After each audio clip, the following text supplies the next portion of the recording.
Yeah, yeah, yeah, yeah, yeah, yeah, yeah, yeah.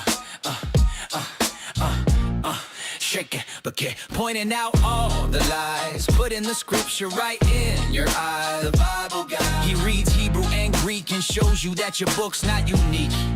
The Bible guy. He turns through the pages until every Christian rages. The Bible guy. Watch one time and you're hooked. Now let's watch why the Christians get cooked. The Bible guy. Howdy, folks. Bible Guy here, coming at you live from Northeast Texas. And, well, we before the show even began, we've already got a complainer in the box. Ty Wolf. Ty Wolf is crying about the fact that we're making fun of a dead guy because today's topic is Jesus is dead. Prove me wrong. It's so funny. And they tried to say, you'd be mad if someone made fun of your parents for being dead, huh? No, because they're dead and they won't care. Jesus is worm poop, just like my grandparents. He really just doesn't want me. Really just doesn't want me to keep doing what we're doing because it so absolutely obliterates his worldview. They'll do anything to try to get me to stop doing the lives, you know? It'll take, by the way, I disagree. I've been given no good reason to think that Jesus is anything but worm food. But anyways, let's see. We already have a guest for the day. Let's see. KTM is king. Just a reminder for the audience. Are you at least 18? What are your pronouns? And do you need Jesus? Does it work? Oh man, is this working? Yep. All right, bueno. So I've got to ask you again because I don't think you've done it yet. But have you looked at the trees yet?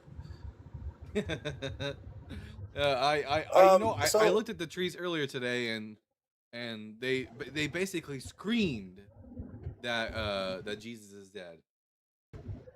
They screamed, nah.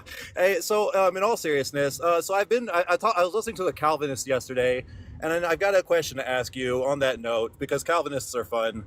But what do you think the odds are that you're a vessel of wrath, and that's the reason that you can't understand the Bible correctly?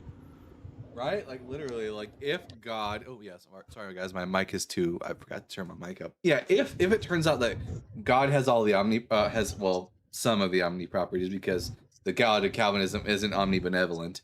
But if it turns out that God is all-knowing and all-powerful, then the fact that I'm not a believer and I'm definitely going to hell for that is because he doesn't want me to believe in him, which, you know, it's fine, I guess. Well, I mean, Paul's in his court. Yeah, and what's interesting is I didn't get a chance to talk to the guy last night because I was listening to a Calvinist talk to another guy, but I couldn't talk. I couldn't go up and chat with him because everybody was asleep in my house. But I'm going to talk to him at some point. But he had the viewpoint that God is still all loving, even though he creates some clay pots for destruction, which is two wild ideas to hold in opposition. Yeah, they get that idea from Paul's works, and yeah, it is a crazy idea to hold like together at the same time. Calvinism is what's great about the one good thing about Calvinism is that it really puts on full display how much of an asshole God is. It really does, and how much of an asshole his followers can be.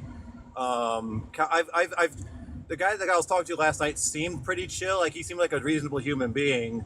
But there's plenty of Calvinists I've talked to who are far more foul than any drunkard I've ever talked to. Oh yeah, no, without a doubt. I you know, it's funny. Just everyone today, I saw that I was tagged in a video. I was like, what could I possibly be tagged in? I don't get tagged in videos very much, and it was from one loony who comes up a lot, and they like go absolutely crazy the second they come up on here. Their name is Jesus is the mighty God, and he tagged me just to say, hey, if I tagged you in this, I think you're a coward. And I'm like, Jesus Christ, dude, you're crazy. Yeah, that's what brave people do. They threaten people over the internet. That's true. I've often heard that. Yeah, it is what it is. But so, anyways, thanks for having me up. I hope you have a fruitful life. May God bless you and make your life fruitful. May Peggy I'm bless out. us. Yeah. Uh, yeah, that guy, that Jesus is the mighty God guy, wackadoo. But we already got some super chats, and YouTube, YouTube Punk, thank you for for doing what you just did with Ty Wolf. He's such an ass. Yeah, Ty Wolf really doesn't want me to be spreading the gospel of Peggy that Jesus is dead. You know, they wanted to. Ty Wolf just wants to suppress the truth and unrighteousness. You know what I'm saying, y'all? But we got some Super chats already. At Drew Smith BPA with the $2. The show is live, but Jesus is not. amen, y'all. Jesus is dead. If you're a Christian and you disagree, come on up and prove me wrong. Give me a good reason to think that Jeebus Crispy isn't a big old dead guy. And At Funky Monk 36 sent 5 the Bible Guy gift memberships W to Funky Monk. And at Henry Kitman with the 220 of the Turkish lira. Thanks and have a nice show, Duncan. Greetings from Turkey, not the animal. I always, when I was in middle school, I always chuckled at the fact that the country of Turkey was right next to Hungary. You know, it's a fun coincidence, I'm sure. No worries. Time will hand him his destiny. This is his fun. Ooh, I'm shaking in my boots. Oh man. Yeah. Ty Wolf is a major fan of Dalton and Justin. It seems like so. I mean, Ty Wolf has been commenting, which, you know, only pushes us out further into the algorithm. So, you know, they're really doing Peggy's work, Doug and Peggy's work by commenting, you know? Cassiopeia says Eway. Don't know what Eway is, but hey, nice to see you, Cassiopeia. Dante has been terrifying Christians for centuries. The original Dante and now this Dante. May Peggy ease into your life. Yeah. Shit. At Just Call Me Mike, keep coping in ancient world writings by ignorant goat herders. Yeah. The Goat Herder's Guide to the Galaxy. That's what the Bible is. He's apparently very fond of Justin. I don't doubt it. Hopefully Dalton can get some ops and he stays going for a while so I can maybe catch y'all later. Hey, Evan, be glad to see you when you return. But everyone, make sure you are tapping that screen, sharing the live with those you love, with those you hate, with your friends and with your enemies. Let's get the word out there and see if we can have some interesting conversations about the fact that Jesus is dead. I truly appreciate all you do. You are you are on the front lines reaching and teaching. Hey, thanks, Alex. Much appreciated. I enjoy it. I have fun doing it. I have fun the fact that I get to embarrass fundamentalist Christians, but I also have fun about the fact that I get to, you know, for the people who are genuinely curious and good interlocutors, I get to like teach people. I like teaching. I really do.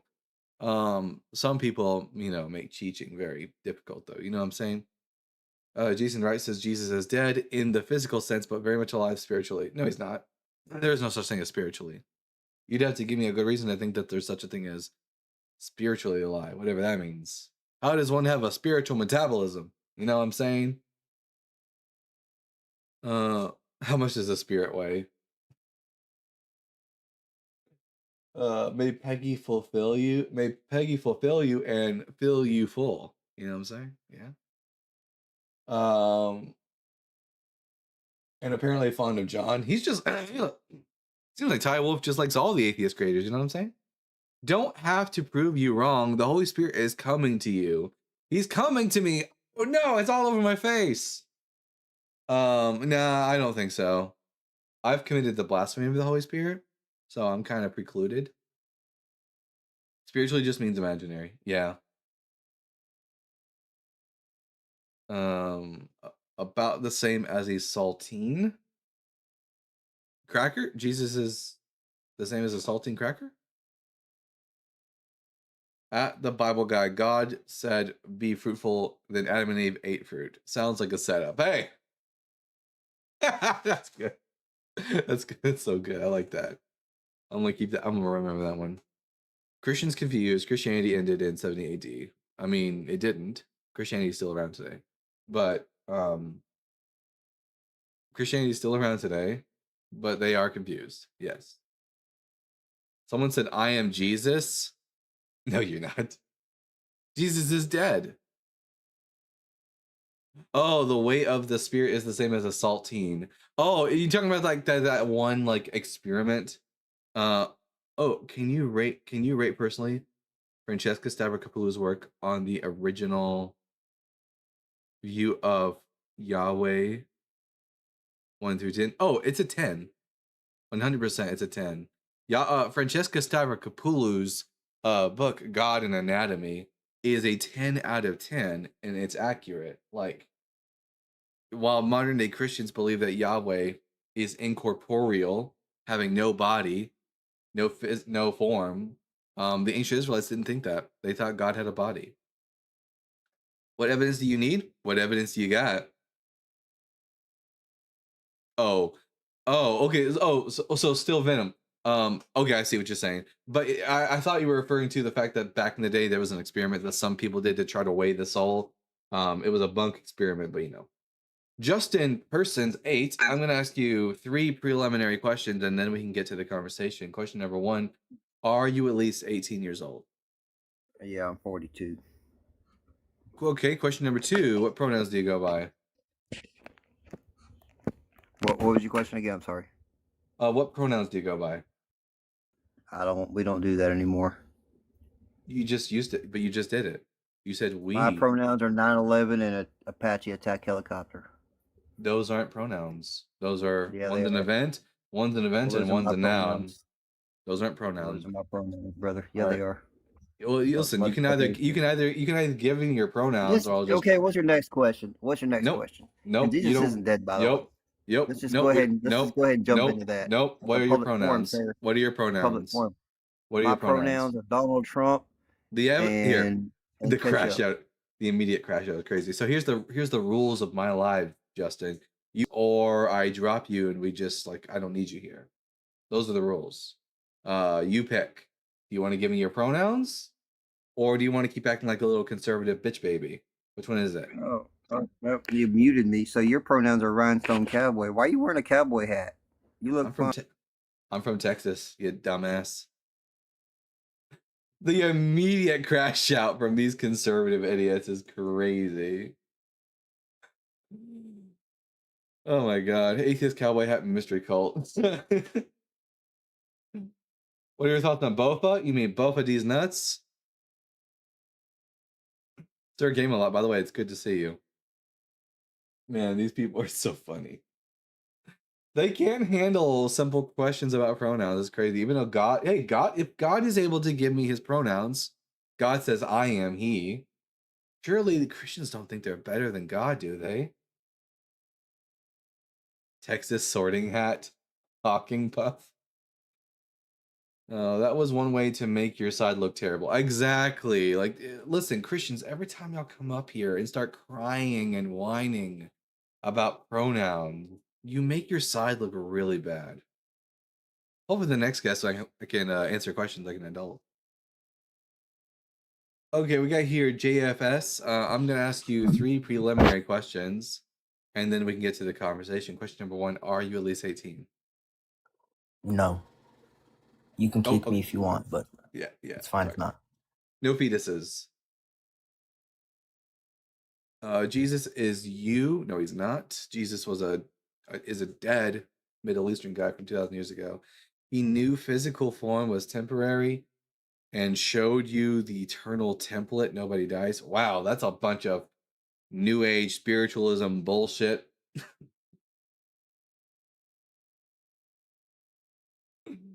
And let's see. Let me join Andra. Piat, you're more than welcome to join. You just got to hit the request button, bud.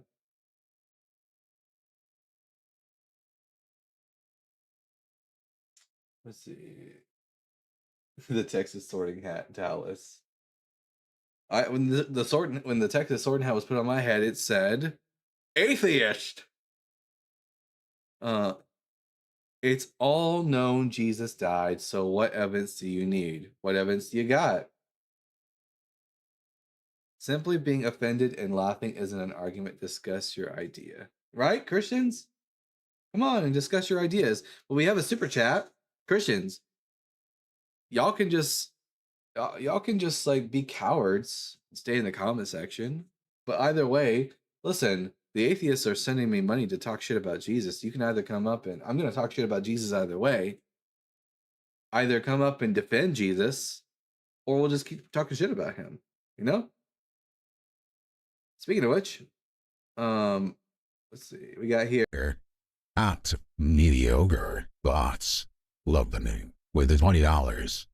What I have learned from you and Justin is worth well more than this $20. Take this with my gratitude and enjoy your beer on me. If you have time, can you discuss whether the Old Testament requires human sacrifice? Ooh, that's an excellent question. And who's loading up on my screen right now? I don't know who accepted the guest, but mods, don't accept guests on my behalf. I can do it myself. But it looks like Andra Pete is coming up, but they're having a hard time loading in. So until they do load in, yeah. The Hebrew Bible is a bit hit or miss on it because in ancient days the Israelites had no problem with offering up sacrifices to Yahweh. Human sacrifice was a-okay. It wasn't until the reform of Josiah that they started to crack down on child sacrifice. And that's when you get the Deuteronomy source. So the book of Deuteronomy and portions of Judges, etc., were added in to the Hebrew Bible in order to do away with the concept of human sacrifice. But just read the story of Jephthah. God never once intervenes when it comes to the concept of human sacrifice. Andra Piat is trying to come up again, so I accepted him this time. And let's see if their connection is secure enough to come in.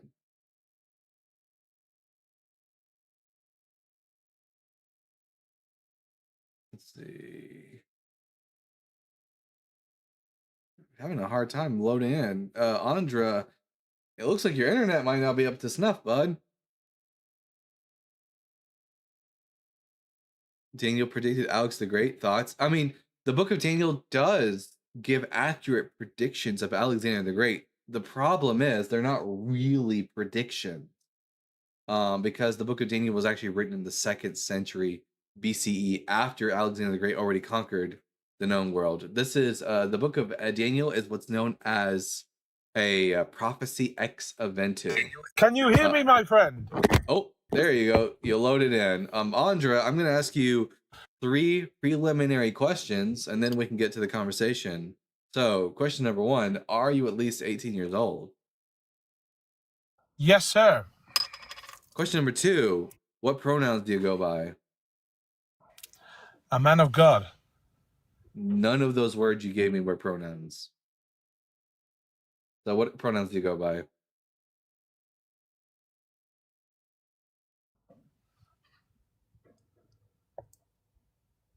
You got me? I didn't hear a pronoun. Man, male, man. He, a male. There you go. He is a pronoun. I got a set of balls. Yes, I do have balls. I didn't ask about. That was weird. I didn't ask about your. I didn't ask about your genitalia. Why are you talking about your? Why are you talking about your genitalia? That's weird. Anyways, do you know that cowboy hat? That cowboy hat on your head is an injustice. Coming from a gypsy MC bad boy like myself, that cowboy is an injustice. I'm an internationally known and worldwide famous Romany extraordinaire from the hills, the glens, the meadows, and the mountains, good sir. That cowboy and that hat on your head is an injustice. Now let's get back to it. The Lord Jesus Christ. Sorry, you were putting me to sleep there for a second with how boring you are. So, Andra, do you think? Third question: do you think Jesus is dead? Jesus, he died on the cross, but what happened 3 days later? He rose up. Testimonies from all of the ancient testimonies. Jesus Christ, does this guy work at a circus or something? Is he a circus announcer? So, Andra, I don't think Jesus came back from the dead. Can you give me a good reason to think that he did?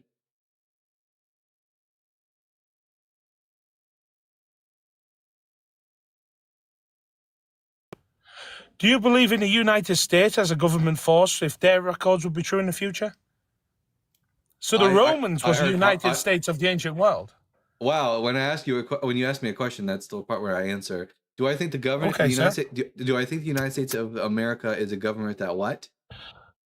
So do you believe that the United States, if the United States made records, yeah, do you think that they will be trustworthy, let's say in 100 years' time? Yeah, but So you believe in? because because our record keeping's a lot better than the Well, first the century state at the CE. time was the most civilized. And also, wow, I'm not done talking. Jesus fucking Christ, dude. So our record keeping is a lot better than it was 2,000 years ago, and a lot of our records are also like have like signatures on them, so you know who they're written by. They'll have dates on them, so you can know exactly when they were written. So I have both of those things. Well, the Gospels don't have signatures on them. I'm not talking about the Gospels, never mentioned the Gospels. What I'm talking about is the Roman state. So the Roman state and their records had time and dates and the records of Jesus at that time. So what I'm trying to say name the document to me.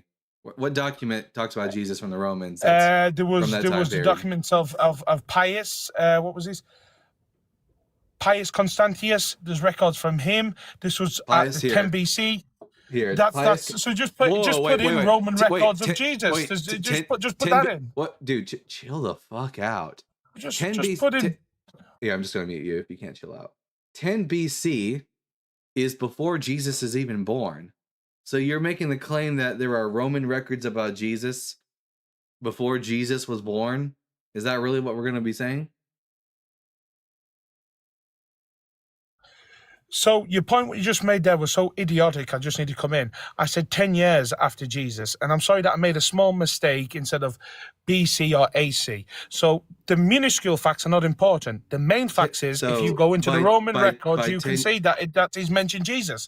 So by 10 years after Jesus, do you mean 10 years after his death or 10 years after he's born? That's what I need to know.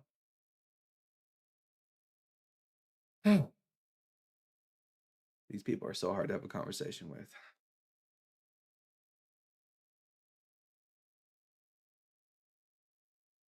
Andra, you can unmute now.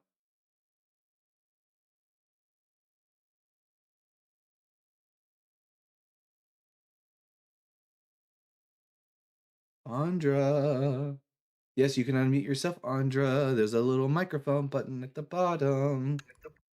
There you go. This is it. I don't play on, but what we're dealing with Andra, review, Sarah, is that 10 we're years getting after stuck. 10 years after he was born. We're getting stuck. We're getting stuck on the nitty gritty. Yes, because if you're going to make the claim that there are these little nitty gritty points, I'm getting into the larger subjects. Andra, so if we stay arguing about these little things, Andra, I want do the Romans have records of Jesus? Okay, just get to that point. Andra, we don't have any Roman records of Jesus until around the 2nd century CE. 2nd century CE. Okay, so why? It was 20 years after Jesus was when the Second Temple was destroyed by the Romans. Yeah. What was this years. primarily over? No, 40 years. Well, what was that over? Died. So what was that over? That was over the Jewish people doing revolt, sacrificing children. Yeah. Jesus Christ. Well, that was one of the main reasons why they were sacrificing children to Baal, and the rejection of Jesus. Andra, shut the fuck up. Jesus Christ, dude. The Jewish people in the 1st century were not sacrificing children to Baal. That's not a thing. The reason why the Romans sacked Jerusalem in 70 CE was because of a Jewish revolt, the first Jewish revolt. That's what led to the Romans like pushing back against the Jewish people and destroying the city and the temple. We can see every time you leave the screen, by the way, Andre. It had nothing to do with Baal. I'm sending this link to me, pal. So we can watch it.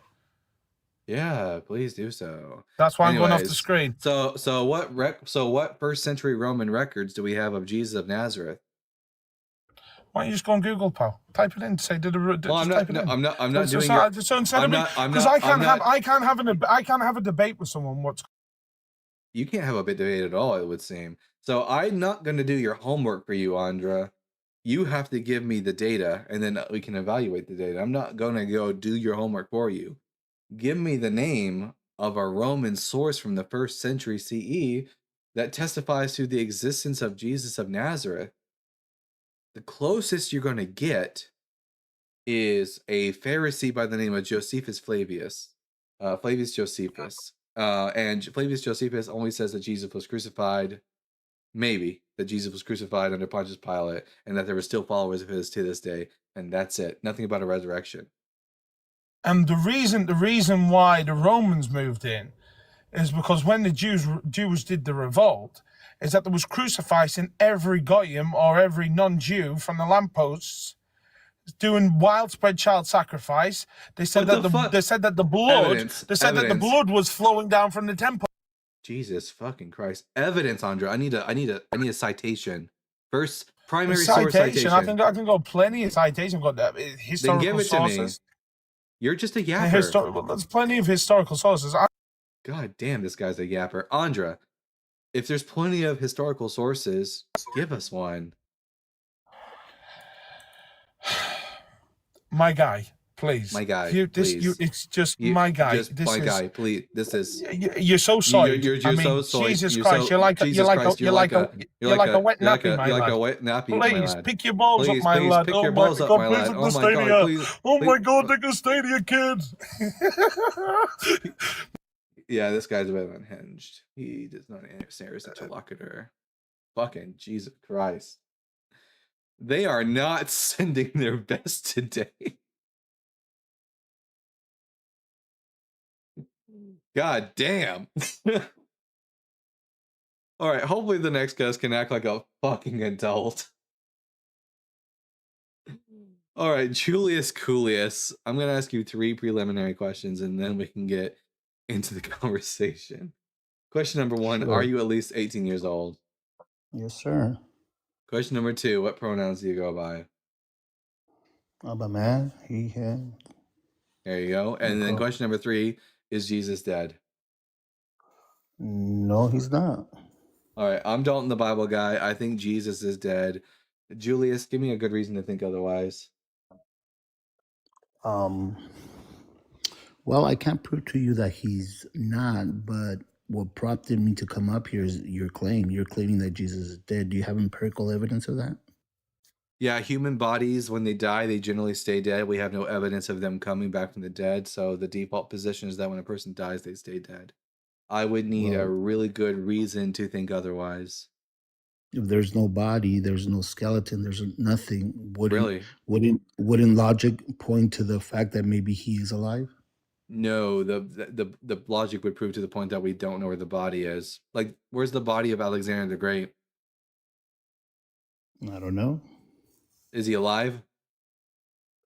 I don't know. Unless you can provide the body that shows that he's dead, then I would believe you, right? What really? Anytime we don't have the proof is on you. So anytime we don't have a physical corpse left over, you're just going to believe all those people are still alive. Not necessarily, but what I can tell you is that if there's documented evidence, that historical evidence, reliable evidence that says that he is alive because he claims to be alive, and there is no corpse to actually. Yes, we do. It's called the Bible. It's the Bible. Oh, the Bible's not. Oh, I'm sorry, dude. The Bible is document. It's a document. It is a document, but it is a claim. And it is a claim. It is a claim. And I cannot prove to you that he is alive. Julius, it is a document and it is a claim. It's just not a reliable or historical one. The Gospels have historical errors in them. That's your opinion. It's not my opinion. It's a fact. Nope, not my opinion. It's your opinion. I can prove it to you. Okay. Can you prove me that Jesus is dead? No, you prove that he's not dead. There you go. You cannot. Julius, I know you think this is a slam dunk. It's not the slam dunk you think it is. Human beings don't come back from the dead after brain death. We have no evidence of this. You're going to need to provide me good reason to think otherwise. Otherwise, Jesus is just a corpse. He's just a bag of bones somewhere. Brother, you're making the claim. It's on you to provide his corpse and my simple syllogism is sufficient to conclude that Jesus is dead. So I can apply the same logic and say that he's alive. No, you can't. Give me the Yes, I syllogism. can. I just Give me did this. it. No, you I give me the just did. give me the syllogism. The same way you did it, I'm doing it the same way. Wait, no, because the way I did it here. How did I do it? You're just claiming that he's dead because No. of your lack of evidence. Oh, Jesus fucking Christ! I know I gave you a syllogism. Can you repeat the syllogism to me? No, I can't. I really can't. And All right, furthermore, then I have better then I'll sense just to engage. then I'll just give it again. I don't engage with arguments with fools. Bye. Okay. Run away! What a bitch. Basically, he just told us he didn't have any evidence that Jesus was alive, guys.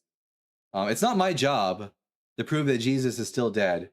Premise number one: when humans go to have brain death, they stay dead. Premise number two: Jesus was a human.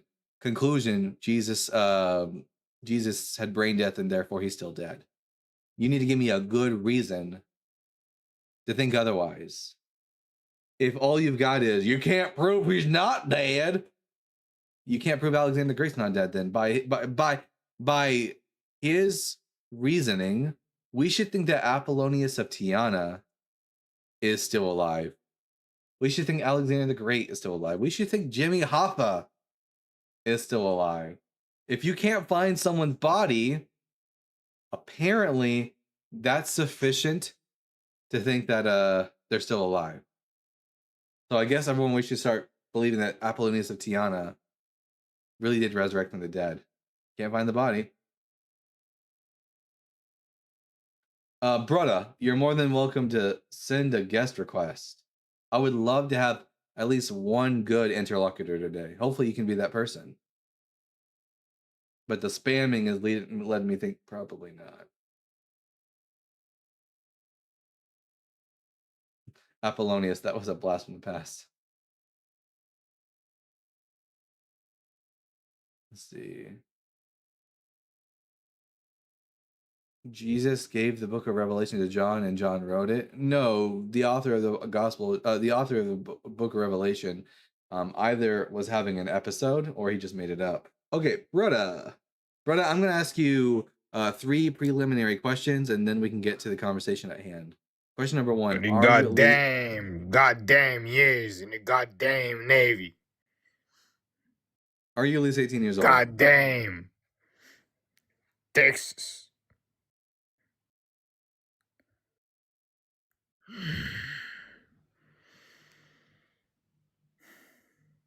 The goddamn years in the goddamn Navy. My goddamn jump just to meet you. You're a fucking idiot. Hey. Triple, typical mouth breather. Dr. D says, I did not get enough sleep last night for this. No, I feel you, Doc. That's a lot of goddams as he's a Christian. That's a good point. He's probably just a troll, in which case, go back to living under your fucking bridge. If you're going to be a troll, be an interesting one at least, right? Where do you want proof from? Whatever you got, Benai. Come up and give it to us. Let's see. All right, Toma. Toma, I'm hoping you'll be better than every other. I'm hoping you'll be better than every. I'm gonna wait 1 second. I just gotta mute brother because he's There you go, spamming the chat. Anyways, Toma, I'm gonna hope that you're a better interlocutor than every other person I've talked to today. Toma, I'm gonna ask you 3 questions, and then hopefully you can answer those questions, and then we can get to the conversation. Question number 1: Are you at least 18? Yes, I have 22. 25, pardon. Question number 2, what pronouns do you go by? I'm Christian. No, what pronouns do you go by? What? Do you go by he, him, or she, her, or they, them? I am he. All right. And question number 3, Do you think Jesus is dead? No, he's not dead. All right, I'm Dalton the Bible guy. I think Jesus is dead. Can you give me a good reason to think otherwise? What reason do you want? What good reason do you want? Whatever you got. Let's hear it. Why do you want any reason, any argument if you believe Because I Jesus want to is know dead? because I want to know whether or not What? Jesus is dead or not. I think, as far as I know, Jesus is a corpse. But if he's not, I'd like to know about it. So I have to ask people Why who do you think he want is to know? dead. So I got to ask people who think he's not dead why they think he's not dead. Why do you want to know if you believe he's dead? He's dead. Because I want to believe as many true things as possible, and if it's true that Jesus isn't dead, I'd like to know Why about do it. you want? Why Doesn't do you matter. want to know? It doesn't matter why I want to know. I'm just asking. Is this your way of not Yes, I getting have. around? I have. Is this your I way of have. not? Is this your way of not getting around to answering the question about how we I have. why it is I you think have Jesus isn't dead? evidence. I have evidence, but you don't believe. You believe he is dead. What Yes. evidence do you So want? what do you Why got? do you want any evidence What do if you you got? if Tell me, you're I wasting our got time. Give me evidence. I'm not wasting your mind in a paradox. You don't believe in God, you believe that he's dead, but you No, oh no. want any proof that Even he's if I alive. believed in What? even if I no Why? Toma, even if I Why? believed You're Toma, in a shut up. paradox. Toma. Don't tell me fuck you with your shut up, yeah? I'll just mute you.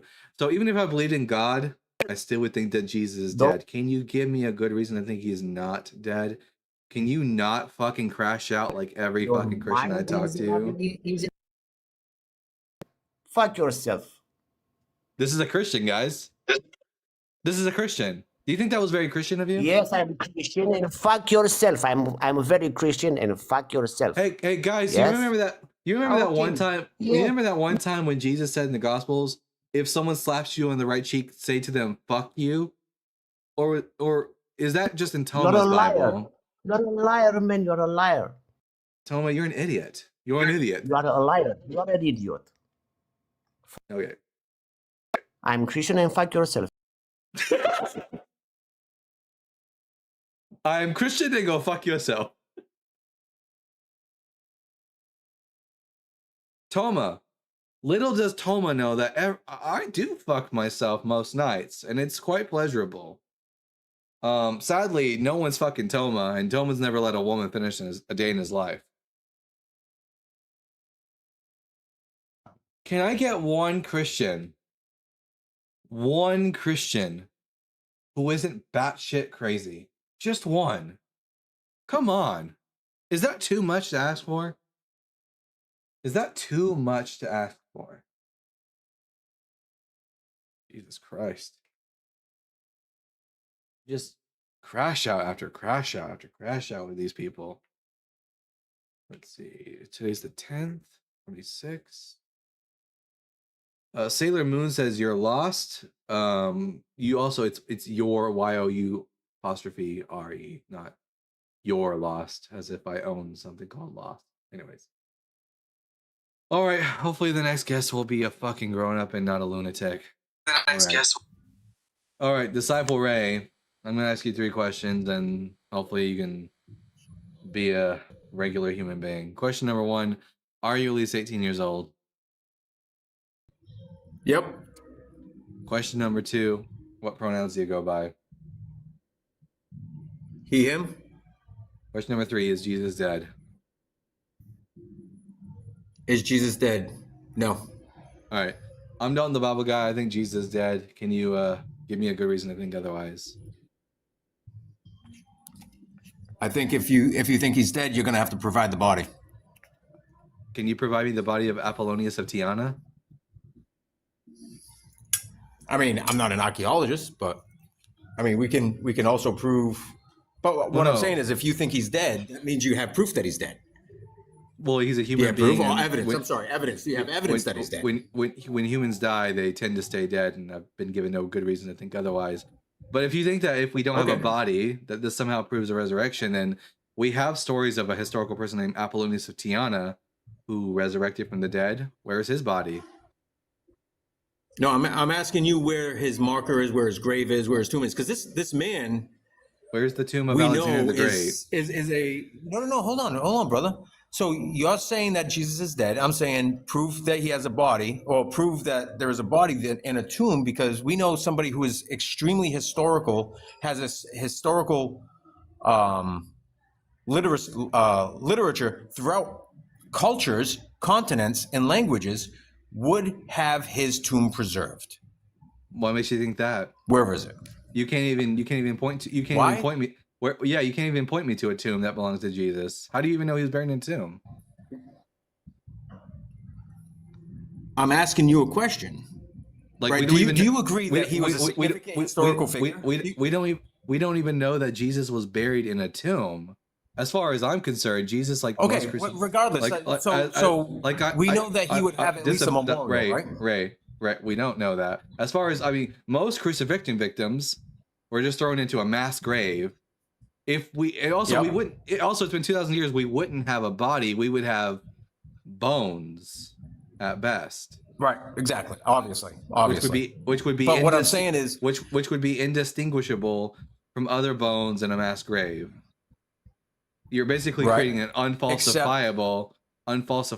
No, I'm not. So claim. So we would know that his followers of probably the world's largest religion at the time would create a monument to his death around near or on his tomb or his grave. Christianity wasn't the world's largest religion in the first century CE. No. What I'm saying is, as Christians themselves, they would know through stories, through passed down, that at least there would be an area that would significantly memorialize an area of where he was buried if he was never buried. If he's dead. They can do that, but what's the evidence that the place that they think that he was buried at is the place he was buried at? Like in Egypt in the first century, there were people there were several sites in Egypt, caves that people thought the god Osiris was buried in before he resurrected, but you're not going to be able to actually demonstrate any of those sites are the actual tomb of Osiris. So, like, where is the grave of Jesus? That's what I'm asking you. If he's dead, show me. I'm saying we don't have a grave for Jesus. I'm saying we don't have a tomb for Jesus. Provide the body. Provide the evidence that he's buried. Provide the evidence. Provide the body for Apollonius of Tyana. No. You made the claim that he's dead. So prove that. Do you think that you have a memorial that shows? Do you think that the Greek gods raised Apollonius of Tyana from the dead?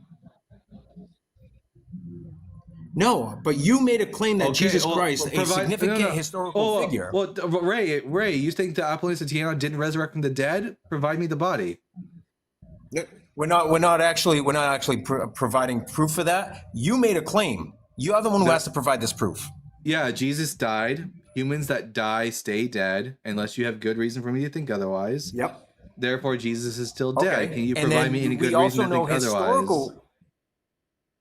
But you also know that historical figures, where Jewish historians and Tacitus and Roman historians and massive amount of other people, plethora of other historians back in the day, wrote about a man that was crucified that people thought was dead, that people thought was God. In fact, we see in Alexandros Graffito. Just like Apollonius of Tyana. No, we see. Have you ever heard of Alexandros? Have you ever heard of Alexandros Graffito? Yeah. Apollonius and his he worships his god, a picture of Jesus with the donkey head. Now, Ray. Exactly. Ray, I can just say the same thing. No, you're not going to. Ray, I can just say the same thing about Apollonius of Tyana. Yes, I know, but you need to provide me with a memorial. You need to provide me for a memorial for Apollonius of Tyana. You want me to believe he's not dead? No, you made a claim that he's dead.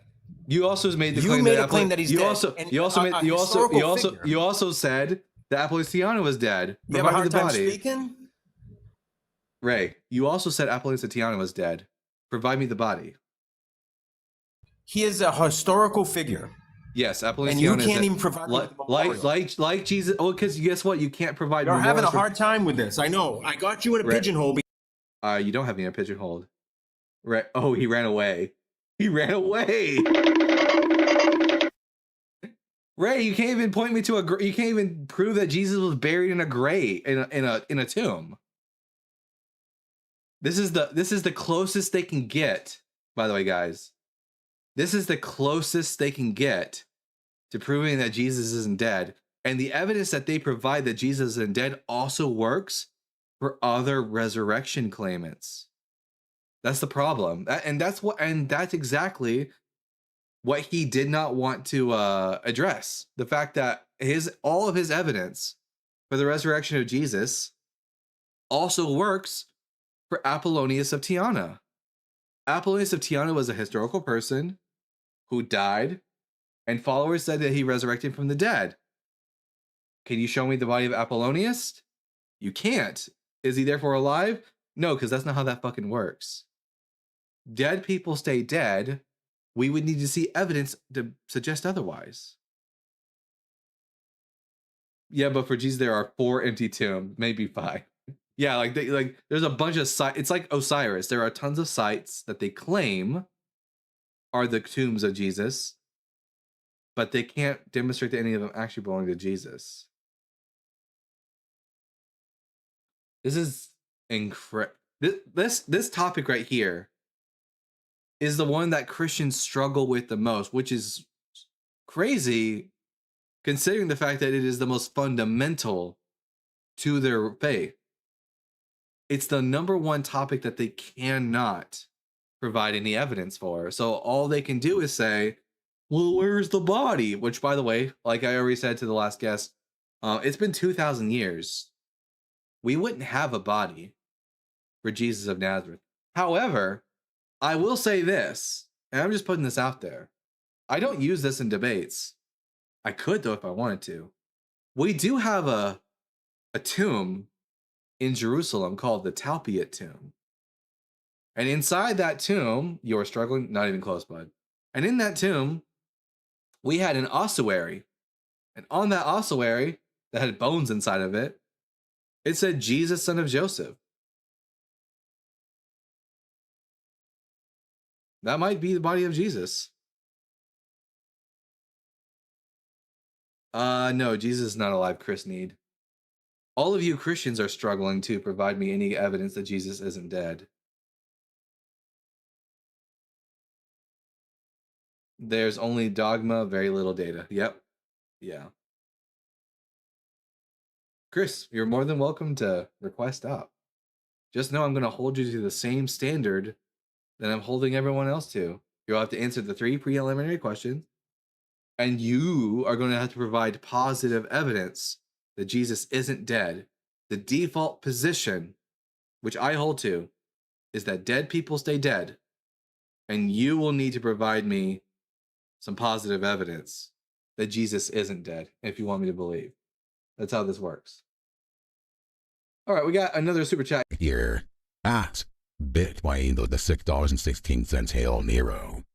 The one thing that makes me believe in the widespread voter fraud. You can't convince me the kind of people who support Trump are able to sign up ballots.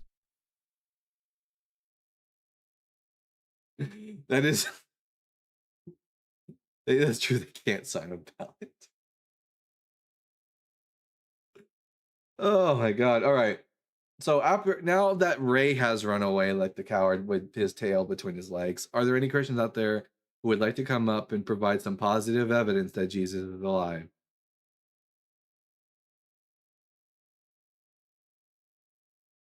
The shroud is phony? Absolutely. Yeah. It's a phony. A big fat phony.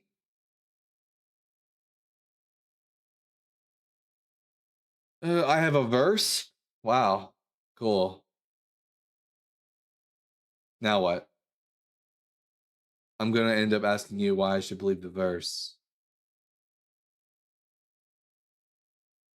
The Bible's unreliable.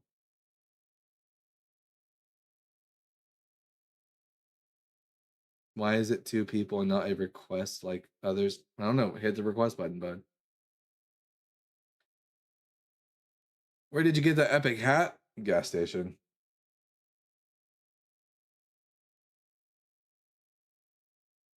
The good old Jesus, son of Joseph grave. I mean, yeah, listen, like, It might just be that we do in fact know where the body of Jesus is if the Talpiot tomb is authentic. Oh my god, these people not clicking the request button are gonna make me crash out. Dr. Dick, yeah, 100%. I understand. Jesus could care less about that demon hat. Guys, this is a demon hat now. Apparently cowboy hats are demon hats. Get the fuck out of here, Sailor Moon.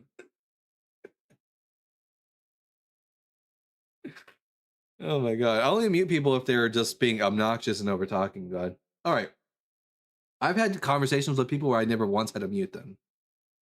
Alright. Chris needs 797. I'm gonna ask you 3 preliminary questions, and then after that you will provide and then you will provide me positive evidence for the resurrection. So, Chris, are you at least 18 years old? Yeah, I'm 38. Question number 2, what pronouns do you go by? He, him. Question number 3, do you think Jesus is dead? No, I don't think he's dead. All right, I'm Dalton the Bible Guy. I think Jesus is dead. That is the default position. Could you provide me some positive evidence that Jesus isn't dead? Well, brother, you got to have faith, first off. I mean, we're not going to be able to give you like a blood pressure like some people in here. That's what I think about faith. Muslims have faith. Jewish people have faith. Christians have faith. Y'all, the Bible guy? Hindus have, because I know the Bible better than you. Hindus have faith. You all have faith, and yet it's leading y'all all to very different like endpoints. It seems like faith isn't very good for finding out what is true. So, what is the actual positive evidence for the resurrection? Where do you think all this came from? How do you think we were created, and the Earth is here? Wow, I love how that's a nice pivot shift. But the question at hand is, what positive evidence do you have for the resurrection? Not what does Dalton, the Bible guy, think about the origin of human life? So is the resurrection okay? Is the resurrection what you don't believe about in the Bible, but you believe most of the other parts of the Bible? No, but I don't believe in a lot of the Bible, but the topic at hand is about the resurrection specifically. Because even people that are not Christians will say that Jesus was a Jew who was crucified in that time era. But the resurrection is what you have to. The resurrection is where the faith comes in. Yeah, now, he did appear to over Jesus. 500 people seen him, right? Well, okay. I'm gonna ask you questions about the 500 now. Okay, question number 1 about the 500. Do we have the names of any of the 500? Well, yes, not the majority of the names, but we do have names. Do you have even one name for even one person from the 500? Of the people who seen him?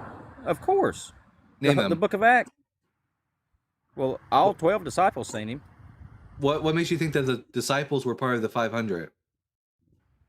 Well, if the disciples wasn't part of the 500, then it would be the 500 plus 12.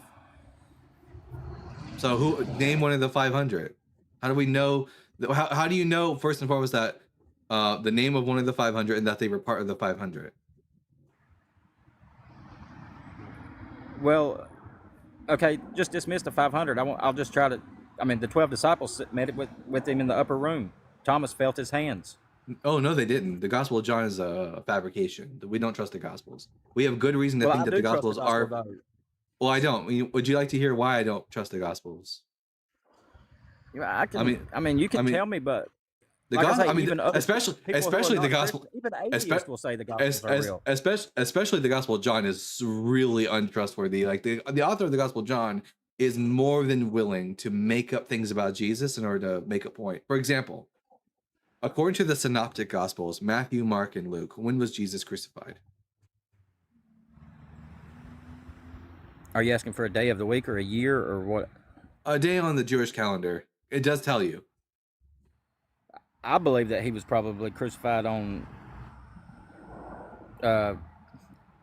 probably a Wednesday or a Thursday.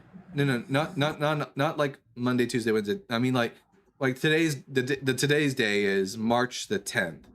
So on the Jewish calendar, what day of the calendar was Jesus crucified according to the Synoptic Gospels? I wouldn't know, just 'cause I don't know the Jewish calendar. I would say 3 days before whatever is Easter on the Jewish calendar. There is no Easter in the Jewish calendar, but that's fine. Listen. Oh, okay. So Jesus and his disciples, the day before he gets crucified in the Gospels, they eat a meal together, the Last Supper. Do you remember what that Last Supper was supposed to be? Passover. Yes, correct. So, on the Jewish calendar, the first month of the year called Nisan, that's the month that you celebrate the Passover on. On the 14th of Nisan, that day is called the preparation of the Passover. That's the day that you prepare the Passover. You go to the temple, you offer up the lamb, you slaughter it, you bring it back home, and that evening when the sun sets, you eat the Passover meal. And as soon as the sun sets, it's now the 15th of Nisan, and the 15th of Nisan is the Passover day. According to the synoptic gospels of Matthew, Mark, and Luke, you're correct.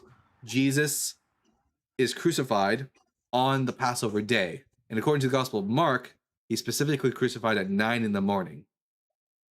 Now, the Gospel of John tells us a different story.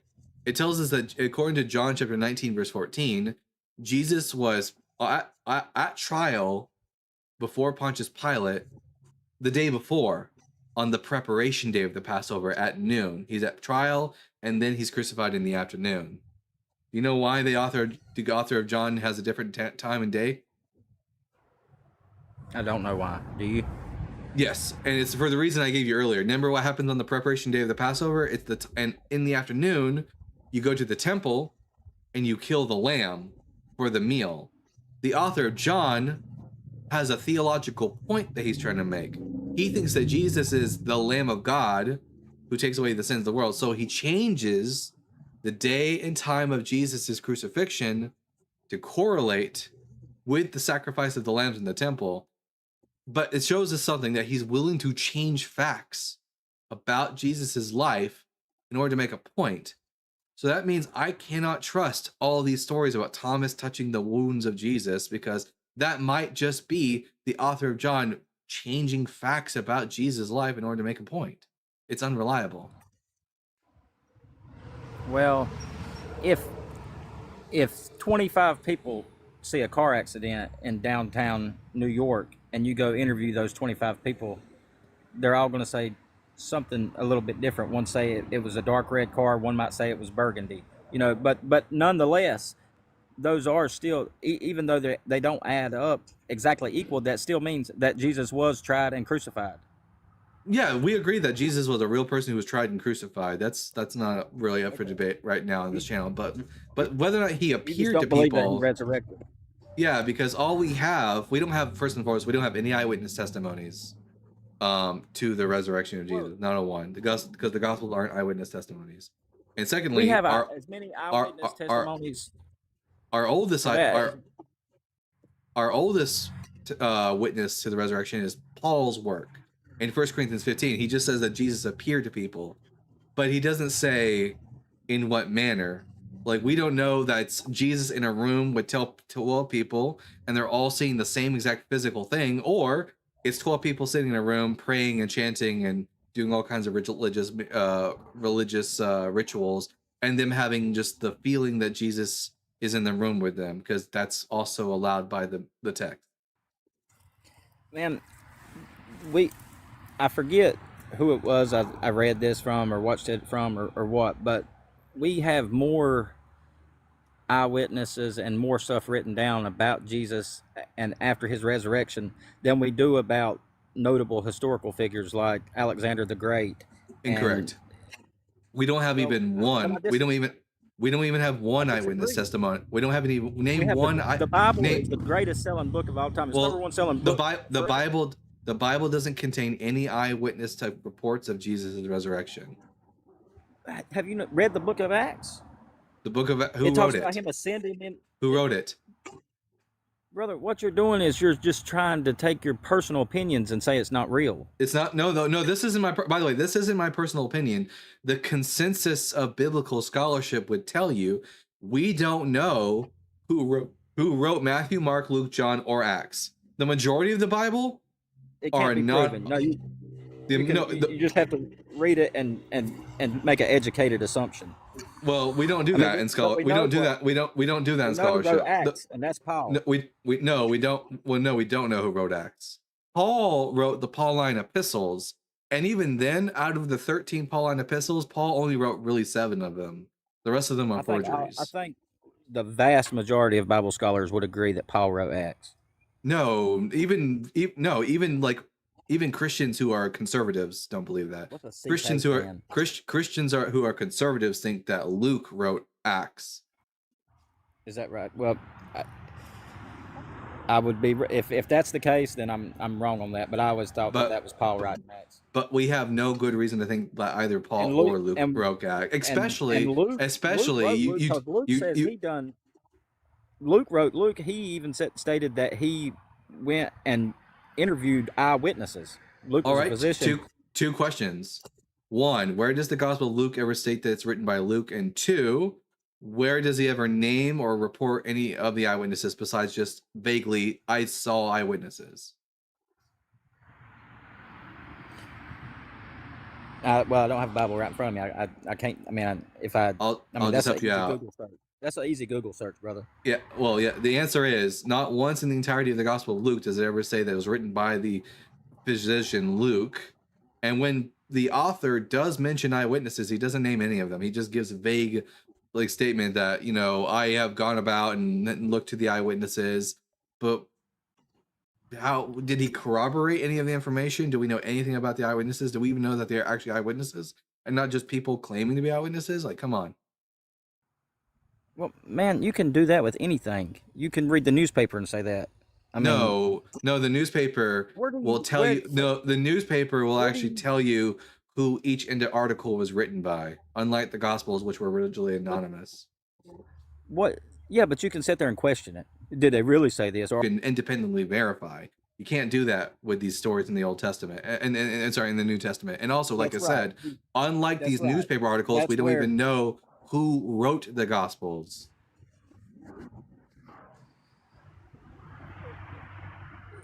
Yeah, it's not for physical evidence I'm asking for something that happened 2,000 years ago. I'm asking for any kind of good evidence. I'm going to be honest. I'm going to tell you the truth, man. There was times in my life where I struggled to, and I asked some of the same questions that you are. We don't want to hear your personal testimony. All I just want to hear is evidence. Well, you're not going to get physical evidence on something from 2,000 years ago. Did I? Yes or no? Did I say physical evidence? Well, yeah, but you're saying that written evidence is not good enough for you. Well, the written evidence you've given us is not evidence of anything. The Bible's not good enough evidence for you. Chris, just to make sure, why do I not accept the Bible as evidence? I want to make sure that you know. But I don't agree with what you're saying about what you know. No. I want you to just relate to me what it is I told you. Why is it that you have no faith? Chris, you have no faith. That's why. It's not just a matter of faith. What faith is not good. Faith is gullibility.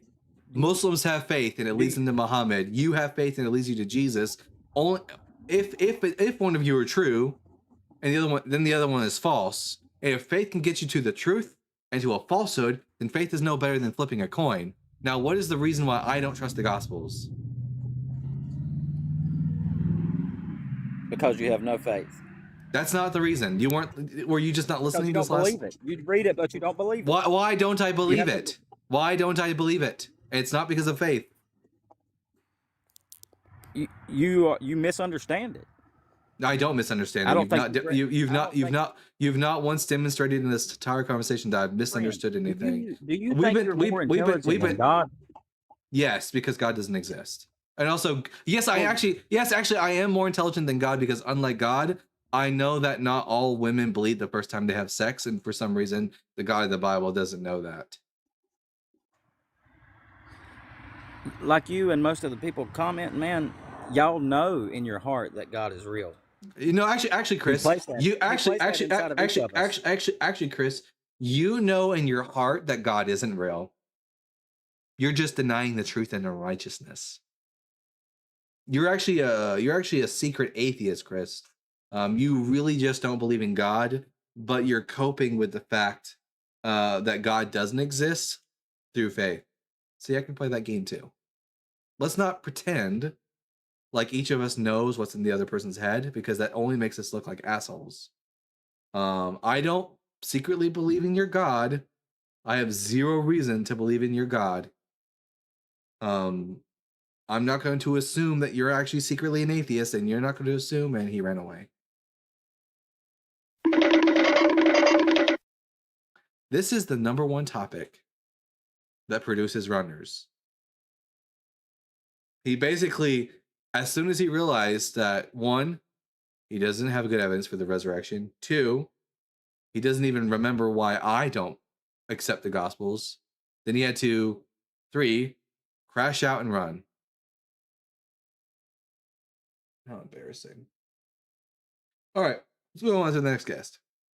Ricky Blake. Ricky, I'm going to ask you 3 preliminary questions, and then we'll get to the conversation at hand. Question number 1, are you at least 18 years old, Ricky?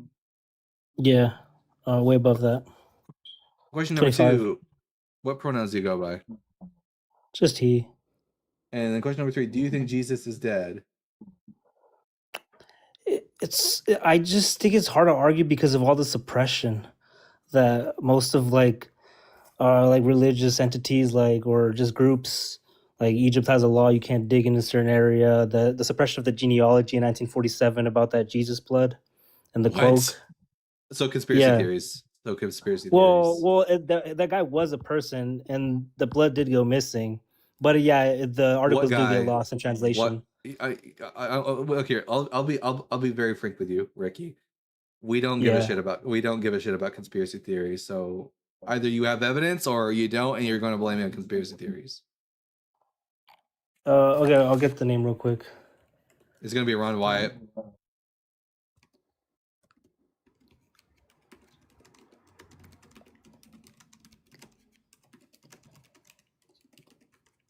Okay, just this, and I won't try to waste your time. I'm sorry.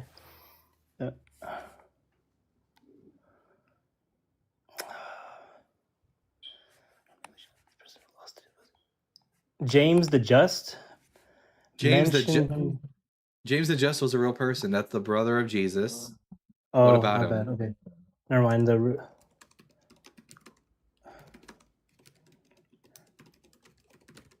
Fallen says Ron Wyatt's kids even said he was a fraud. I believe it.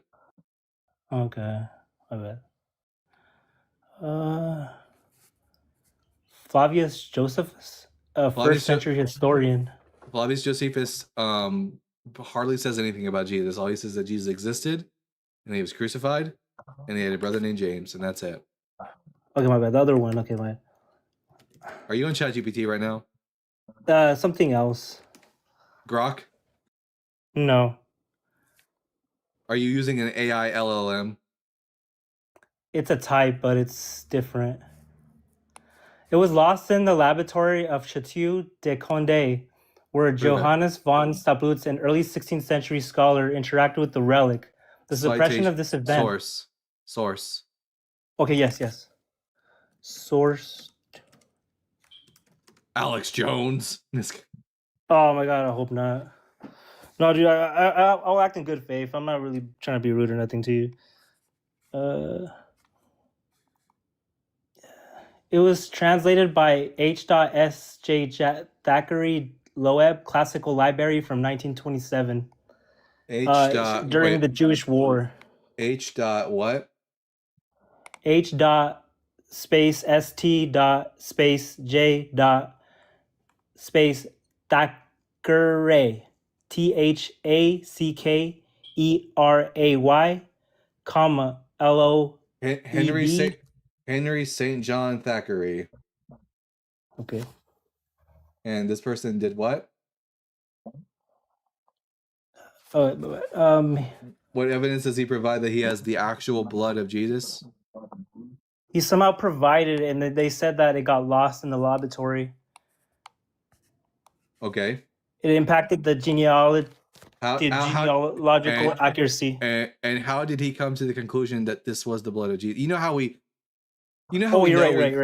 Yeah, the way we know someone's blood is if we have another sample to compare it to. So let's say if there's a crime scene and the cops find blood and they think, oh my gosh, that might be the Bible guy's blood. What they do is they come to me and they take a living blood sample and then they compare the two. So even if they found blood, how do we determine that blood belongs to Jesus of Nazareth? Mm-hmm. Okay. All right. In connection. Okay, you're right. Okay.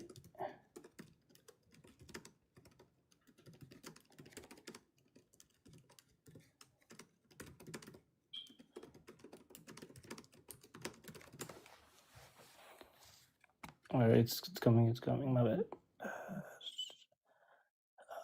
I'm basically debating an AI right now. Oh, I'm so sorry. Yeah, and his detailed documentation, including the precise location of the Chitiogondé, as corroborated by the subsequent archaeological findings.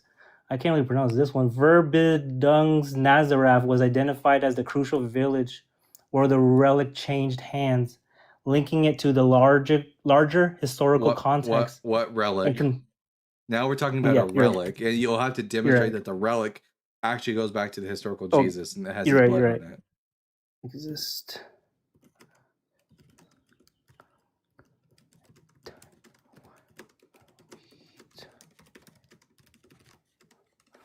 Okay. The relic in question was the Holy Grail, reputedly containing the droplets of Christ's blood during the early 16th century. Was believed to possess. And why do we think this is the actual Holy Grail of Jesus and that it actually contains his blood? Oh, let me see. Making it a significant object of devotion and study by the Château de Condé, where Johannes von Staputz conducted his examinations. Okay, so how do we know this is the actual Holy Grail of Jesus? And by the way, the Bible mentions nothing about a Holy Grail, and that it actually contains the blood of Jesus. All right, this is where I drop it. You're right. There's no actual accuracy in where we can even depict or claim that this is where it came from. But yeah, I just keep an open mind. But the Catholic Church, I can't really prove you wrong. Catholics throughout history have created fake relics in order to bring about money and tourism, like the Shroud of Turin being the classic example of this. So we would need to have a good reason. I think that any of this goes back to the historical Jesus of Nazareth. You're right. All right, I'll look into it more. My bad. Yeah, you're right. I'll just let anybody else talk. I want to stop your time. Yeah, I should have my stuff recited. My bad. All right, you're good. How do I drop it? I got you. I'm gonna put Ricky. I ended up debating an AI, which that's a bit ahead of time because I wasn't supposed to be debating AI until Easter. Which, by the way, guys, we're going to be debating Justin, not Justin from Deconstruction Zone. We're going to be debating the Catholic AI from Catholic Answers called Justin on the Resurrection of the Dead on Easter Sunday. That's what we're going to do that day. He was nice, though. Yeah, I'll give him that. He was nice. Yeah, the Bible has 0 eyewitnesses to Jesus. This is a fact. That is true. We don't have any eyewitnesses to Jesus. What we have is Paul, who had a hallucination. And Paul knew people that Jesus, quote, appeared to. But what's the nature of those appearances? A Heart on Fire says the 500. A Heart on Fire, would you actually come up for me to talk about the 500? The 500 is the classic example in apologetics of building a mountain out of a molehill. Is that the saying is? Ron White and Lee Strobel are excellent grifters. All that money off of believers' confirmation bias. Right. Okay, we're going to talk to Omar. Omar, I'm Dalton, the Bible guy. I'm going to ask you 3 preliminary questions, and then we can get to the conversation at hand. Question number 1. Are you at least 18? Yes. Question number 2. What pronouns do you go by? He, him. Question number 3. Do you think Jesus is currently dead? No. All right, I'm Dalton, the Bible guy. I think Jesus is dead. That is the default position, that dead people stay dead. Why should I think otherwise? So here's the thing, right? Is that, are you going by the Bible? I'm going by like first century historians seem to agree that Jesus of Nazareth was crucified and killed. Yeah. Let me take a stab in the dark. Jesus wasn't really crucified. It was only appeared to be so because I'm Muslim. Is that what you're believing in? No. Is that your position? Well, are you you did not strawman me. That is my argument, correct? All right. That's all I needed to know. That's all I needed to know. I don't give a fuck what Muslims think about this topic. You think I'm gonna? I hardly trust first century sources to tell me about Jesus, and you think I'm gonna trust some fucking pedophile from the 9th century CE who didn't know Jesus? Yeah, fucking right. All right, supernatural faith. I'm gonna ask you 3 preliminary questions, and then we'll get to the conversation. Question number 1: Are you at least 18 years old? Yes. Question number 2: What are your pronouns? He, him. Question number 3: Is Jesus currently dead? His spirit, no. What about his body? He died though. Yes, he's dead. He died as a physical flesh. Prove that we have spirits. I mean, scientifically speaking, you can't really prove it, but you can. It's like you just know, like there's something out there we don't know. There are tons of things out there that we don't know about. I don't think any of them are spirits, though. I know, but it's like the reason why it's like just because science can't prove a supernatural thing, then I have no business. I could tell you. Then I have no business believing it, do I? Well, you don't have to. I'm just saying it's a reason why the science only can detect what's available. Science can't detect spirits. They can't detect the supernatural because that's way beyond. Yeah, you don't have to. I'm just saying, like the reason why. No, I have to. I have to. I shouldn't believe in it. If my goal is to believe as many true things as possible, and the best method for deciding for finding out what is true in reality is by making a hypothesis, testing the hypothesis, and then coming to creating a framework around like the phenomenon and the evidence that we receive. If you can't do that with spirits, then I have no good reason to believe in spirits. Well, obviously, because for example, I mean, I'm not trying to be funny, but for example, I mean, I love a good story. People say, "Oh, I saw a ghost. I experienced something supernatural, whatever." Even though me personally, I never experienced it, so it's easy for me to say I don't believe in that because I have no evidence, and not only that, I ain't experienced none of that. So why should I believe it? It's like really nothing. It's like really fascinating hearing people's stories about they seeing some spirits or they capture something and stuff. But like I said.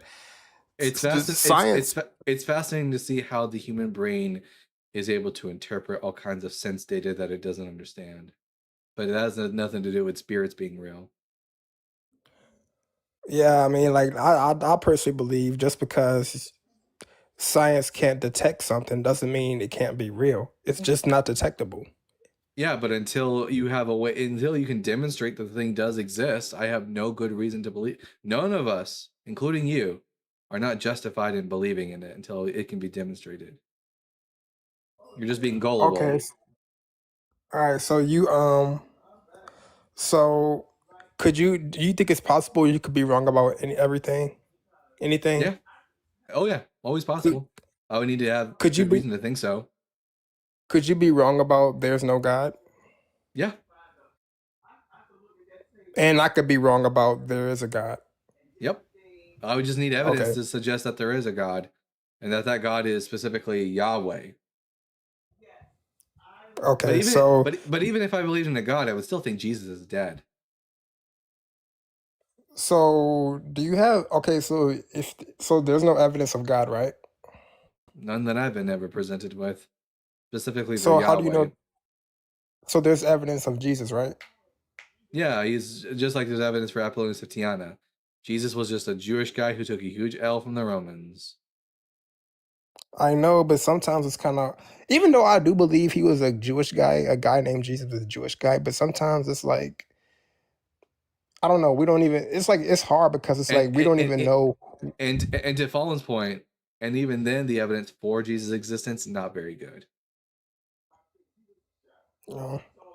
So okay, so when you was a Christian, right? The reason why you became atheist is because the lies they told you. Nope, I became an atheist because I read the Bible. So when you read the Bible, like, was it things in there that kind of like made you be like, wow, why would a loving God do this? No, it's more like the fact that the Bible contains contradictions, scientific and historical errors, and Jesus failed at every turn to fulfill prophecy. So you read the Bible all the way from Genesis to Revelation? Yep.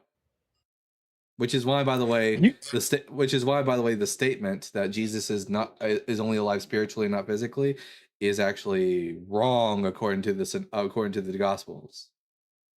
That would be false. In the Gospels, Jesus is raised bodily.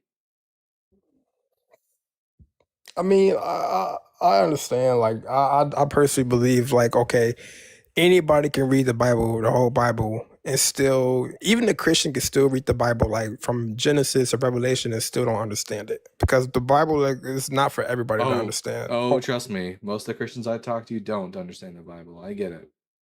Not all, but some of them do, though. I've yet to meet a Christian on TikTok who really knows the Bible all that well. So do you think the Bible is just not only is a contradiction? Do you think everything in the Bible is just fairy tales made up? No, not everything. There's a very small portion of it there's a historical nugget, it's like a piece of corn in a big pile of shit. Like there's a little bit of historical nugget in there, but most of it's fairy tales. Yeah. Okay, so as an atheist, are you an agnostic atheist? Yep. So you're saying like, I don't believe in God. I mean, I don't know if there's a God, but I don't think there is a God. That's how you is. Yeah, but even if I became a believer in God tomorrow, nothing about this show would change. I would still not think that Jesus is alive. He would still very much be a corpse. Okay. Well, yeah. That's all I wanted to ask. That's all I wanted to say. Then. All right. Have a good day, bud. Yep, you too. Ashlyn, hello.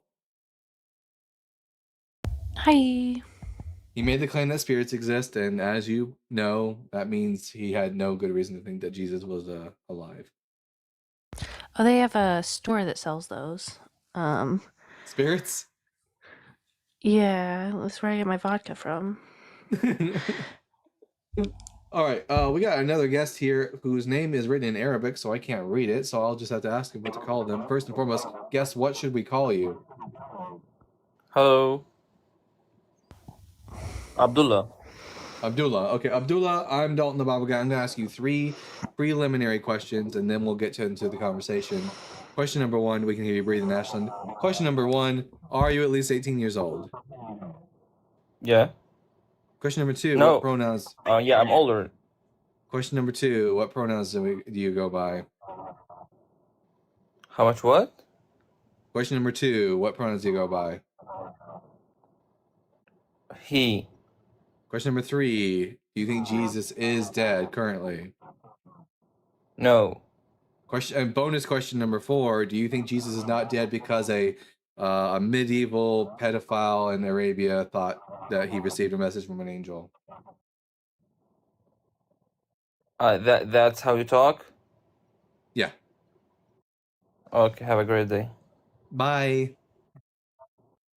See from a mile away. He didn't like that one. Hashtag justice for Aisha. He's an angry elf. Oh man. Police be upon him. I love that it's so easy to fucking piss off Muslims. All you have to do is call Muhammad a pedophile and draw a picture of him and they lose their shit. Supernatural faith believes, let's see, believes. Sorry for my loud breathing. I think I'm getting sick. So I'm like breathing out one specific area in my nose. You sound nasally too. Believes Jesus is alive because spirits. That sucks. That sucks. Well, make sure you're drinking lots of that tea that you told me to drink that one time. All right. We got some super chats here. From the axe to Zach catching up with the $2. We need DZ Justin's AI to debate Catholic Justin AI. That would be crazy because now we have a Justin deconstruction AI, and to have it debate Justin the Catholic AI, Justin versus Justin, that would be like the debate of the ages. Which robot is smarter? Probably the Justin AI, the deconstruction Justin AI. And then at Brian Tech, Dr. Brian Peck with the $5. Nice guy, but change the battery in your ceiling bird, please. I can get past the AI. If there's not, that's sure. I heard it too. Yeah, Ashley, I basically I had a guest come up who I basically just debated an AI because he was typing into an AI the whole time.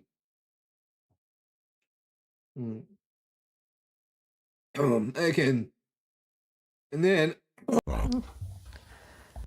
At Aaron Stevens with the 5 Bible Guy gift memberships. W to Aaron Steven.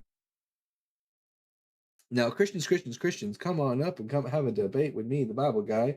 Let's see if we have any good reason to believe that Jeebus Crispy is not a corpse.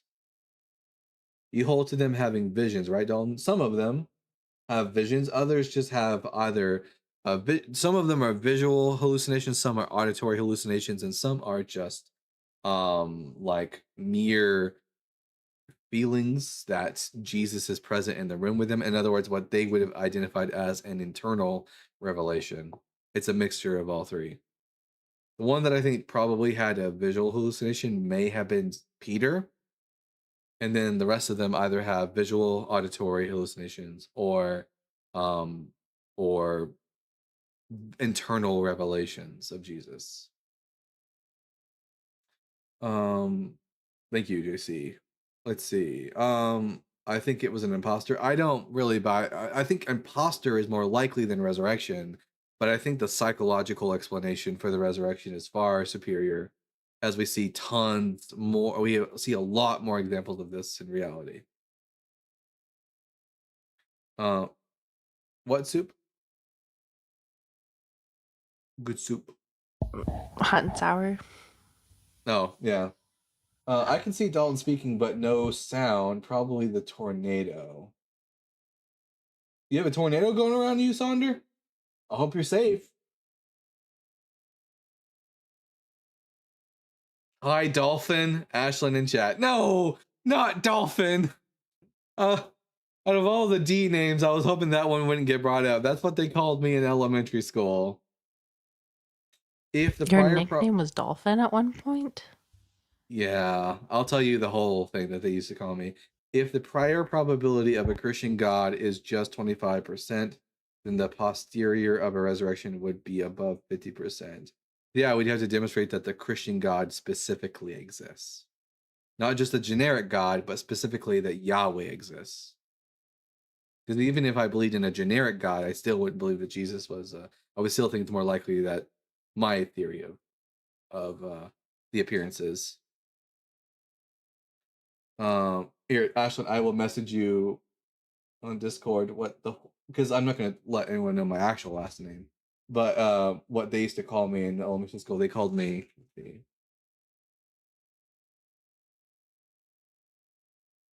That's what they called me. Pink dolphins are the truth, way, and life. Amen.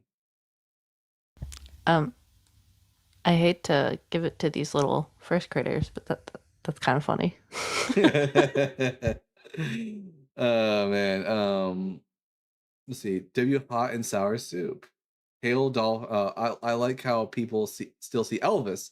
There are people who think that Elvis is still alive because they've seen Elvis, but we know that that's an example of people just seeing someone that they looks like an older Elvis who actually isn't Elvis. Yeah. Let's see. Lots of Elvis impersonators too. That's a good idea. Yeah. Let's see. River dolphins are pink. Oh, that's true. River dolphins are pink. Listen, I don't like river dolphins, and here's why.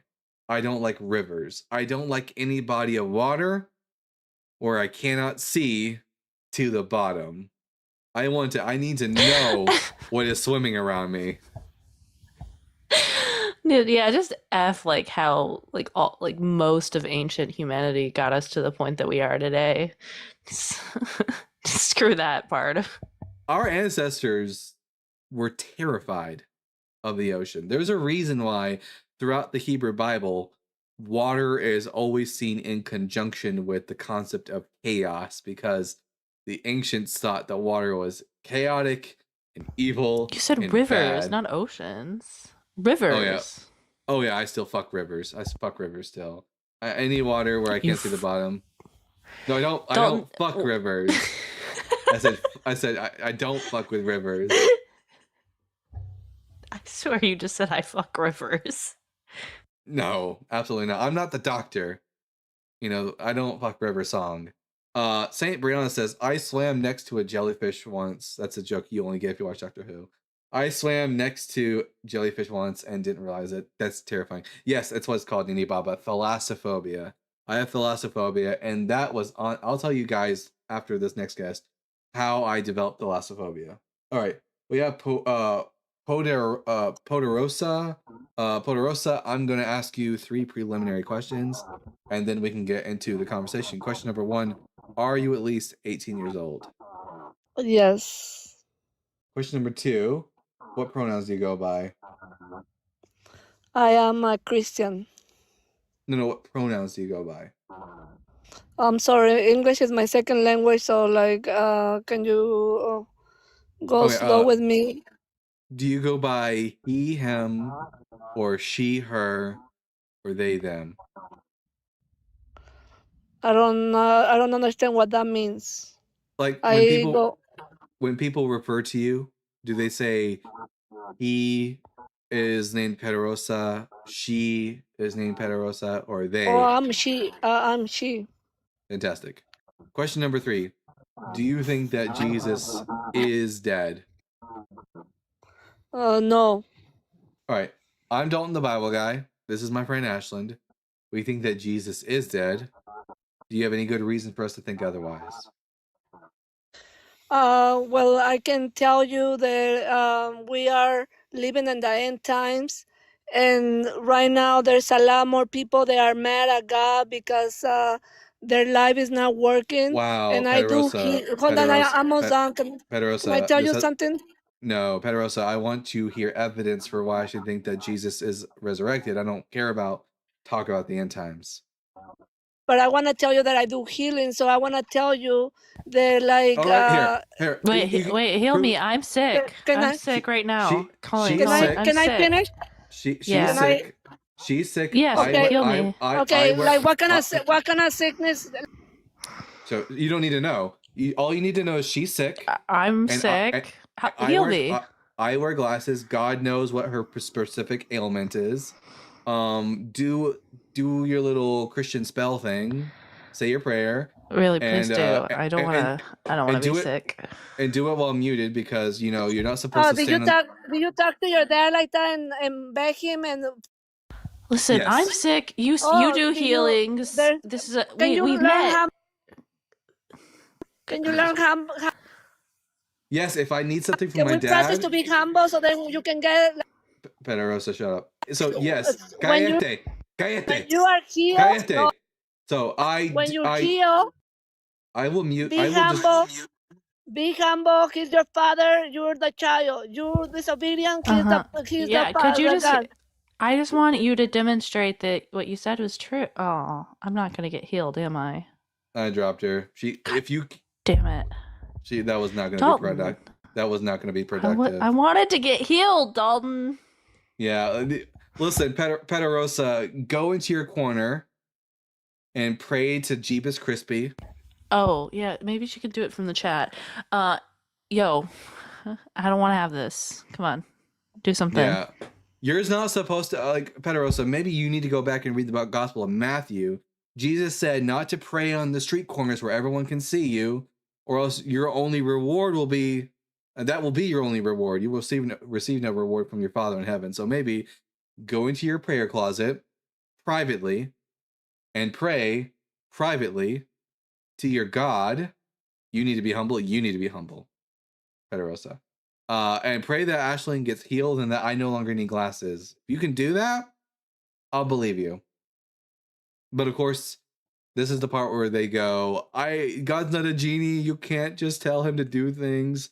They don't fucking say you can heal people if you can't heal them. I wouldn't claim to be a doctor if I couldn't perform CPR. You just need to be CPR certified for that. I'm just making a point. Like, I'm not going to claim to be something and not deliver. They told me that this person was going to be crazy. They said they called everyone a demon in Thinkers Live last night. That checks out. And here I am left, with, still sick. Let's hope that Poderosa can heal. I'm going to bring them back up. Hopefully they can chill the fuck out. I'm going to give you one more chance, Poderosa, to give us evidence that Jesus isn't a corpse, that he's not worm food. Please act like an adult. Hello? Hello? So why should I think Jesus isn't dead? Because you are alive. And if you are alive, then well, the fact that I'm alive is proof that I'm not dead. It's not proof that Jesus isn't dead. Can I tell you something? As long as it has to do with the topic at hand. Yeah, so we are a magnet to good things and bad things. So I recommend and I give you an advice to hold on to purity in your heart so that you can get good things into your life. Like remove the ugly stuff from your heart because you are a young man. You are Atherosclerosis. Something ugly you should remove from your heart. Why are you like putting down music? How can I talk? Can we learn to be respectful first? Hello. This is the day that the Lord has made. I will rejoice and be glad. I'm the head and not the tail. I'm about. That was a timer. So you could do your rant and no more. Brian Peck. Hey, bud. Hey, sorry. I was going to try to see if there was a way to reason with her in Spanish. But I doubt it. Yeah, go ahead and talk to her in the comments. Un tema. ¿Está Jesús muerto o no? Si no, ¿por qué? Easy. I'm sorry, I'll jump back down. No, you're fine, bud. And Poderoso is back in my guest box. Poderoso, we're as bad as a Christian man. Don't you know that no means no? If I drop you, it's because I don't want to talk to you. Take the hand. Jesus Christ. I feel like I was promised a sickness healing and I'm disappointed. No deliverance, yeah. Nini Baba says, how do people like that get their pants on? Yeah, wait, this is similar to men too. Disappointment. Yeah, okay. Oh man. Word of God is also saying crazy shit in the comment section. Holy, holy, holy Lord God Almighty, who was and is to come. Wow. Congratulations. You can quote a Bible verse, bud. Peggy loves it when you say holy that many times. Holy is Peggy's word. Holy TM, Yeah, we're like how a machine works chemically and biologically. In order for there to be a machine, they're a creator. Nope. In order to have a non-biological machine, you need a creator. But we don't need that. We have a natural process by which we copulate. All right. CMB TV, please be a regular, normal human being. I'm going to ask you 3 questions, and then we can get to the conversation. Question number 1, are you at least 18 years old? I am 21 now. Question number 2, what pronouns do you go by? What? What pronouns do you go by? Pronouns, don't get, what does pronouns mean? Words like he, him, or she, her, or they, them. Which one of those sets of words will my audience refer to you as? Okay, I'm a he, like. All right. And then question number 3, do you think Jesus is presently dead? He's not presently dead. All right. I'm Dalton the Bible guy. I think Question 4, do you do healings? Because I was disappointed from the last guest, and I'm just trying to find someone. Yeah, I can do that. All right, go ahead. Wait, you can? We'll do it after the call's over because you're not supposed to pray in public like that, according to Jesus. Now, CMB, I'm also gonna have to ask you to speak up because you're a bit quiet. So, I'm Dalton the Bible guy. This is my friend Ashland. We think Jesus is dead. Could you give us a good reason to think otherwise? Like he's not dead. Must support my point, ne? I didn't understand what you just said to me. Okay, from my own point of view, Jesus is not dead. Why? Because I believe, first of all, that because the Bible says he rose, and there were people who witnessed his resurrection. Why should I believe the Bible when it makes the claim that Jesus rose from the dead? The first thing why I believe in the Bible is because that's the only book that carries the truth in which I am able to relate with and agree with. But the Bible has lies in it, so why should I think it's the truth? The Bible can't even agree with itself. Okay, first of all, I don't believe that the Bible carries lies inside it because, it does. first of all, we must. Okay, So, understand this. First of all, we must CMB, have what shape is the Earth? the Earth. I'm not. Do you call them what?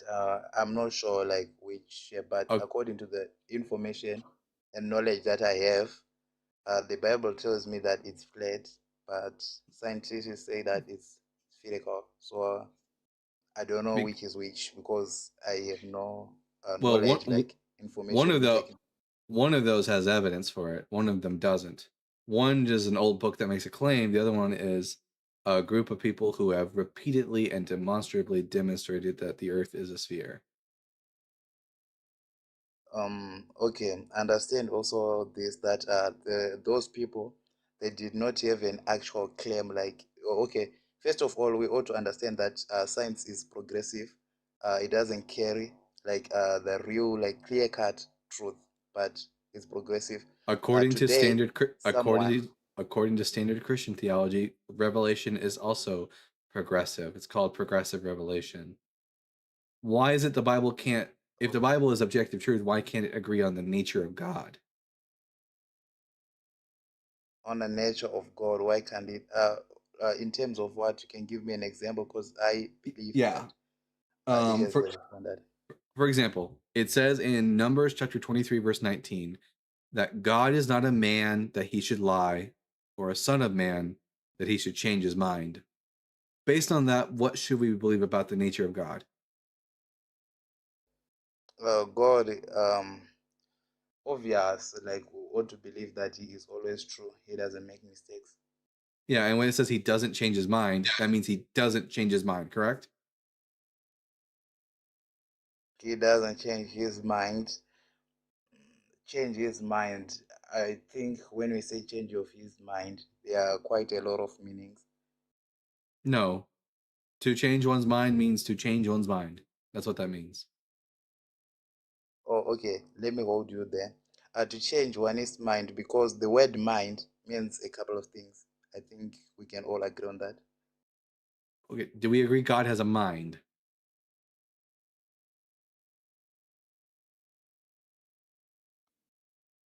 Because the Bible says he does. Yes, of course, he has a mind. Okay. Can he change his Yes. mind?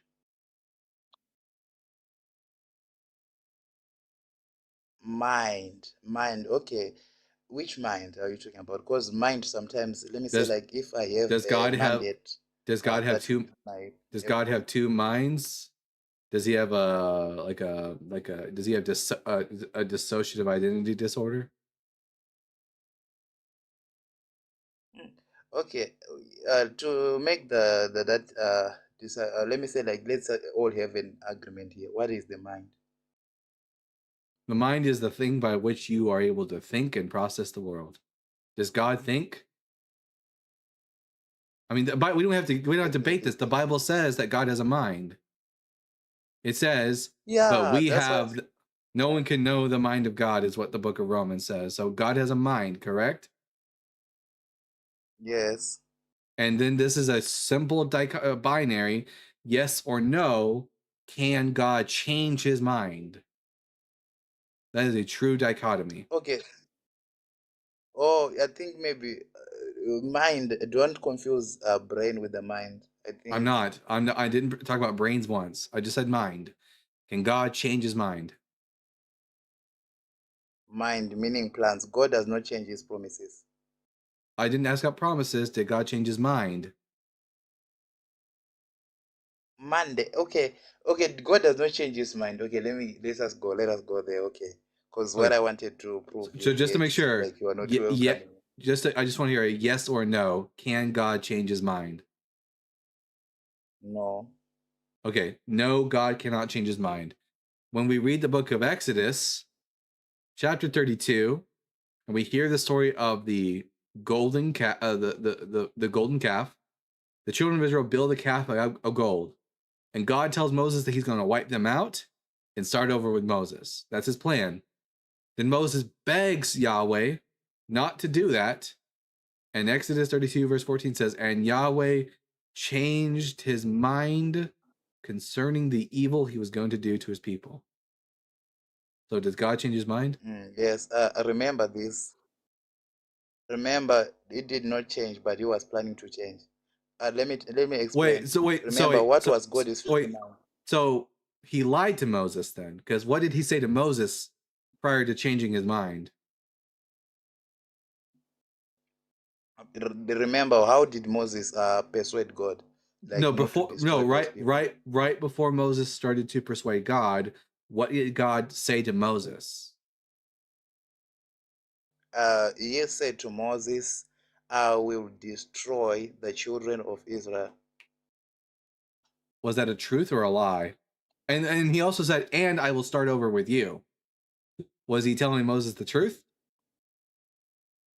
He was telling Moses his emotions or thoughts, not mind. That's why I said, like, if you say mind. Is the statement that Yahweh made to Moses, was that a true statement or a false statement? Well, I'll read it specifically. It says here, the Lord said to Moses, I have seen this people, how stiff-necked they are. Now let me alone, so that my wrath may burn hot against them, and I may consume them, and of you I will make a great nation. Not I might. He says, of you I will make a great nation. So that's a promise that God is making to Moses. Okay. He's going to wipe out the Israelites and make a great nation of Moses. Is that what happened? Yes. Yeah. Let me tell you something here. There is, I think you are wise enough to be able to draw the line between a thought and let me say, like I'm not asking about a thought. I'm asking if this statement that God made was a true statement or a false statement. When God told Moses, I will make a great nation of you, was Yahweh telling the truth? I will. It was a thought. Remember, not. I didn't ask if it was thought. I asked if this is a true statement. This statement is in a thought manner, not Jesus like Christ. Okay, maybe I need to give you an analogy in order to help you understand. So let's say that I got these students. Yeah. I got this one student who's doing a project, and their project is so bad that I say to the other student, I'm going to completely throw away their project, and we're going to go with your project instead. What am I saying to the student, to the new second student? I'm not getting it here. You want to mix the Here, truth. I'll go slower. You know, I'll go slower. I'm a teacher. There are two students. Each of them are have a project. Student number one's project, and they're proposing their projects for the class. First student's project is so bad that I say to student number two, student number one's project is so bad that I'm just going to throw it out, and we're going to go with your project. Okay. If I actually intend to go with student number one's project anyways, like that's ultimately my plan, and I know that I'm not actually going to go to student number two's project. If I say to student number two, we're going to go with your project, am I telling them the truth or am I lying to them? you are telling the truth. No, I'm not, because I don't actually intend to use student number two's project. Okay, understand this. Maybe I need to make it. listen Maybe I to need to this. make it even more simple somehow. All right. Oh, okay, I'm getting you, but understand this. Let me say like you are in this discussion. I'm a chef. I'm a chef. Okay. Yeah. I've got two cooks. Cook number one and cook number two. I say to them, make me a creme brulee. Cook number one makes his creme brulee.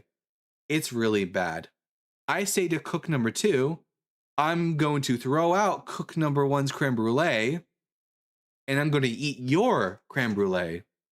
However, if in reality, I actually do plan on eating cook number one's creme brulee, and I actually don't intend to ever eat cook number two's creme brulee. When I say to cook number two, I'm going to eat your creme brulee, is that a truth or a lie? Okay, I think you are good enough in English. Do you understand the word "I will" mean? Can you explain? If someone says "I will," what does that mean? It means I'm going to do. It means I'm going to do that thing. So if I say to cook number two, I am going to eat your creme brulee, and I never actually, and I know in my mind that I'm not going to eat their creme brulee, and I know in my mind I'm not going to eat their creme brulee. Did I tell them the truth, or did I lie to them?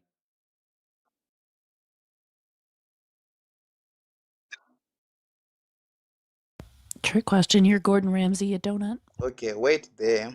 I want you to let me say like explain the word "I will" first. So then we can proceed. You know what the word "I will" mean?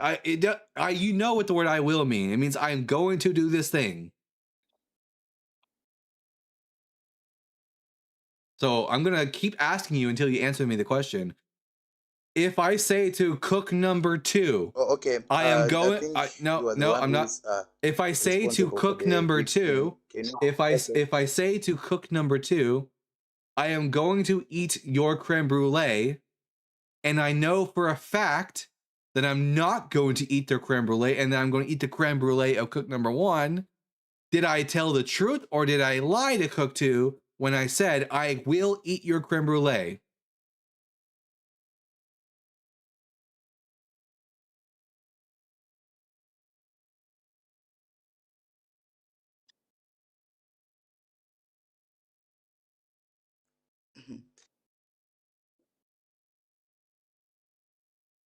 Be honest with yourself. Listen to this. What will determine if it's a is the truth or it's a lie? It's a yes or it's a yes or no. Did I tell? Do not. I will. Let me say. If you say I will, no. It's sort like you are promising something. I've already given you the scenario.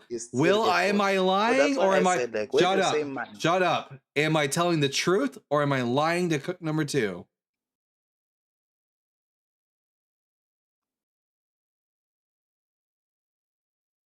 Every second you hesitate and every time you don't answer, you're showing me and the audience that you're dishonest.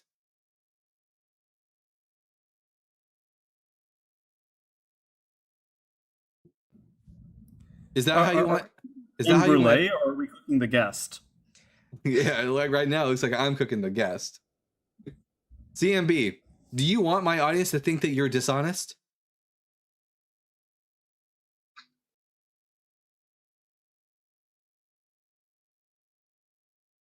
I'm going to give you 10 seconds. Let me tell you something. Yeah. Do you want my audience to let me- think you're dishonest? Okay, sure. You do. But what I wanted you to understand is word will is the barrier.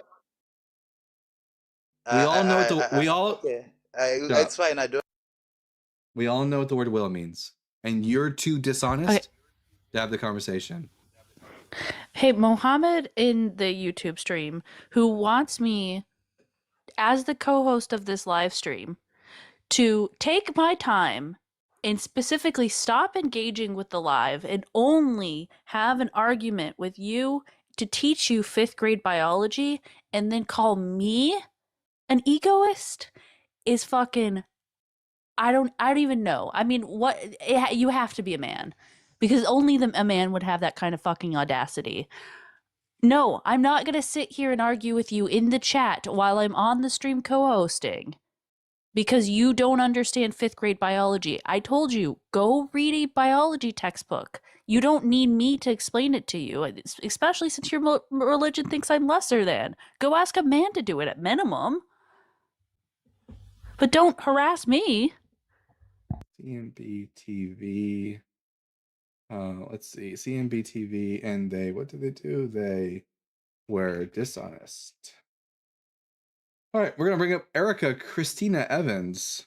Erica, I'm going to ask you 3 preliminary questions, and then we can get to the conversation. Question number 1. Are you at least 18 years old? Sorry, am I on? Yes. Hi. Yes, I'm above 18. I'm 35 this year. All right, question number 2. What pronouns do you go by?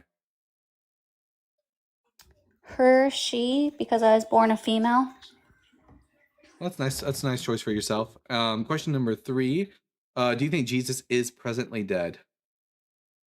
No, I know for a fact that he's not.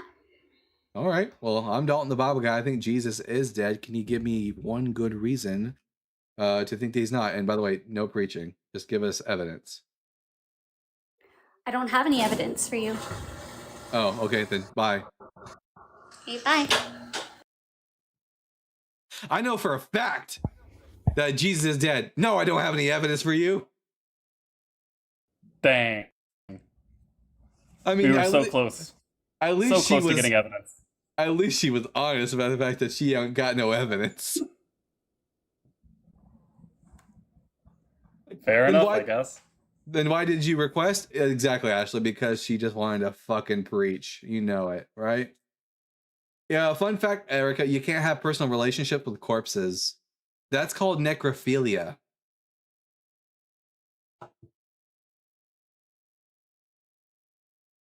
Hey, Mohammed, if you want your one-on-one, I've sent you the link to call in several times. If you want to come up and talk about it, I've sent you the link. He won't be able to hear. I mean, he won't be able to hear you guys on video. Ninja. He'll get 1v1 with someone. Yeah. All right. What was the next thing I was going to say? Oh yeah, Erica, she just 100% wanted to be transphobic because she thinks that gender and sex are the same thing because she a big dum-dum. No one gives a shit, Erica, about your preaching. This is a space for evidence, not for preaching. If I wanted preaching, I'd fucking go to church. Ah, okay. Read some super chats now. Let's see. At Lord Delang 666 with the $2. Dolphin, because you have one heck of a blowhole. Boy, is there a dolphin if you have one heck of a blowhole. That's wild. You're not wrong. You're not wrong, ladies. Well, I got one heck of a blowhole. And then at Spirit Animal. I actually don't know what to do with that piece of information. I don't know if that should be. are ladies the people that message is geared towards? Really? Ladies, if you happen to have an appendage that can accommodate a blowhole, it's out there for you. Anyways, spirit animal of chaotic capybaras with the 5 pounds. Numbers 22-28 prove that Peggy is not the same God as Yahweh, because Yahweh opened the donkey's mouth, but Peggy would have destroyed them ass. Amen. We have the wildest chat super chats in the deconstruction community. Prove me wrong or prove me right. I don't know. No God is like Peggy amongst the atheist pantheon. She's just had her start, and already she's making waves. Mostly because of her girth. Anyways, I'm debating if I should try to come up with my own, or if I should just stick with Montanui as my patron god. You got to make your own up. That's the rule. I'm gonna think on that. I'm just learning that I am a paganism, because Puff isn't Doug, Peggy. Who else do I believe in? Ezekiel 23 verse 20. Is that the donkey verse? I hope it is. Yeah, Israel, and she lusted after her paramours there, whose members were like those of donkeys, and whose emissions were like that of stallions. Apparently, the nation of Israel has neutrinos a lot. Maybe I could do something with that. You can, absolutely. Every atheist's patron deity is unique in their own special way. Yeah, exactly. Yeah, she go her. Some nerve. Good for Israel. Oh man. Word of God says, hi Jezebel. How? Hi. I just want to know if we should be putting the Bible in the library section of where erotica is with that verse in it. I'm confused. Ashlyn, have you? Do you know what? What's up? Do you know what neutrinos and Peggy have in common? What? They penetrate us all.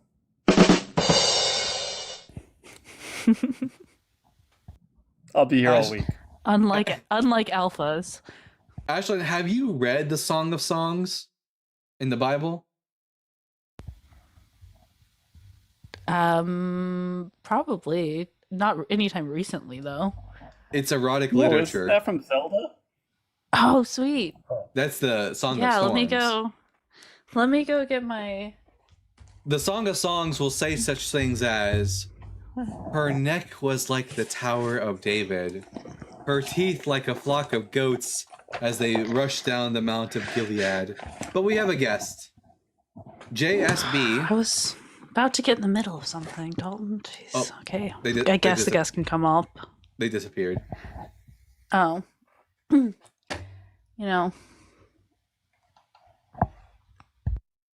be what it be. Back to enjoying my erotica. Y'all can just hang out here. I actually like the opening line of the her breasts are like kiss me and kiss me again, for your breasts are as sweet as wine. That's a nice line. Chapter, hey bud, welcome back. Hey Dalton. Hey Quantanote. Hey Ashlyn, how are you doing? Man, fucking tastic. Just wanted to say 2 things. First was, it was the Song of Storms. I think you got it right, Dalton. Yeah. And I'm doing a bit better. It's going to be day by day. More MRIs and maybe some more procedures. But I just want to let you know I'm doing good. Enjoying the voice. You got to do the voice. Yeah, good news. My wife and family are helping me. They took me to hospital twice already. My work is supportive. I'll leave it at that. Hell yeah. I'm so happy to hear that. That makes me feel so much better. I feel like this whole week has been nothing but bad news, so I'm glad to get a bit of good news then. Yeah, I've had some problems with colleagues and students with the issue overseas. Some yelling in the office. People, tempers are a bit fried, you could say. Yeah. And I had to try and stay out of it, but support people as I could, you know. So yeah, I'm working from home until May. Woo! You know. Me too, bud. Oh, is that something you wanted to do? Yeah, of course. Yeah. Did I want to do that? Yeah. Well, it's for the best, you know. I mean, I still I imagine. Hopefully, the money keep the I money imagine, rolling in, right? Yeah, I imagine the car ride to work is a lot easier. Yeah, I mean, I'm closest to work compared to any of my other colleagues. One of my colleagues used to travel 3 hours each way, so that's a 6-hour trip. By the way, Word of God 65 Kenneth Guerrera says you do wear makeup too. If I wore makeup, do you think look at me, do you think I'd look this bad if I wore makeup? I look like I tried to make some sort of What's up, tried to bud? make some sort of joke about, you know, Peggy's pucker or something like that, the lips, because there's so many comments. Technically, it's not Peggy that puckers, it's we who pucker for Peggy. Oh, okay, I like it. That's better. Yeah. I just figured something out, actually. Something just dawned on me. So when I was in basic training, right? We used to go to church on Sundays because it was that or do manual labor. And of course, even church sounds better than that. But this is when I was first introduced to 50 Shades of Grey. It makes sense now that the Bibles and 50 Shades of Grey were next to each other after what you're telling me. Even the church knew it was erotica. There you go. Exactly. The emissions and all. Yes. Oh yeah, Anyway, yeah. I'll drop down. Thanks there for a calling. guest? No, not yet. No, there's no guest right now. Oh wait, let me take. No, there's no guest right now. You're more than welcome to hang out as long as you want to. Now, I do have a picture here. Here, 1 second. Let me get this picture of Jesus.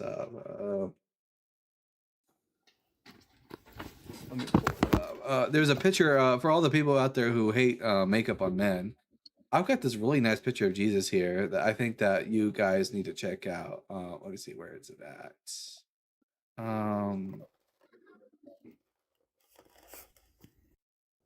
Now, see, I don't like makeup on men, but for a completely valid reason, which is that I used to do theater and actually had to apply makeup a lot, and I just didn't like the feel. It felt uncomfortable.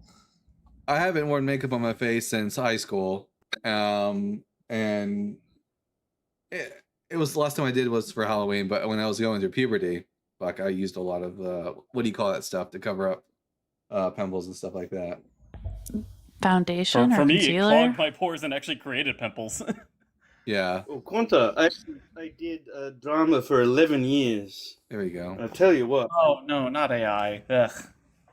I just had to though for this instance, just to piss off like Christians. Ooh. There you go.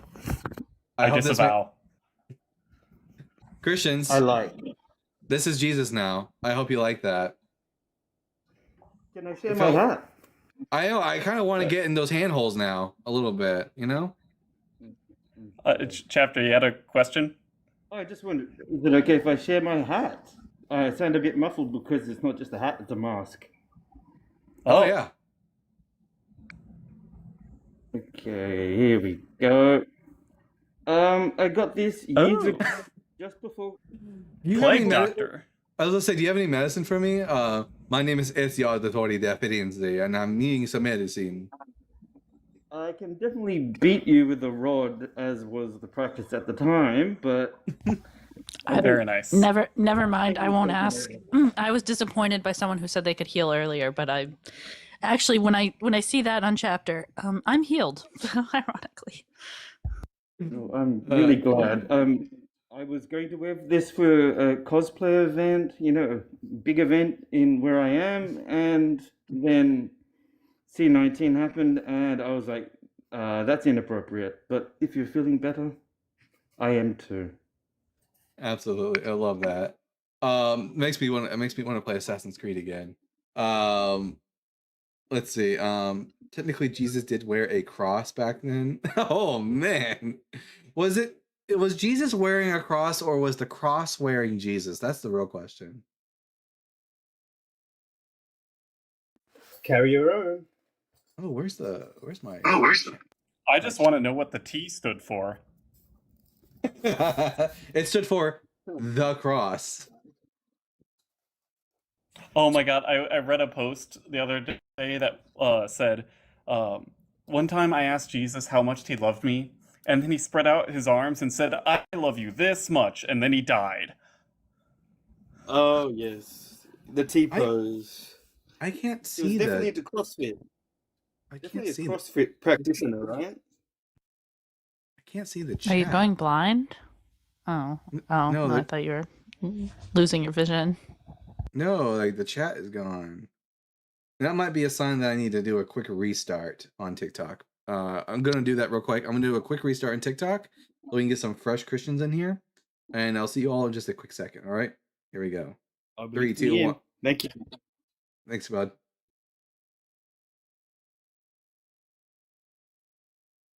Let's try and get the. Let's see. TikTok Live Studio. Holy hell, my stomach just went.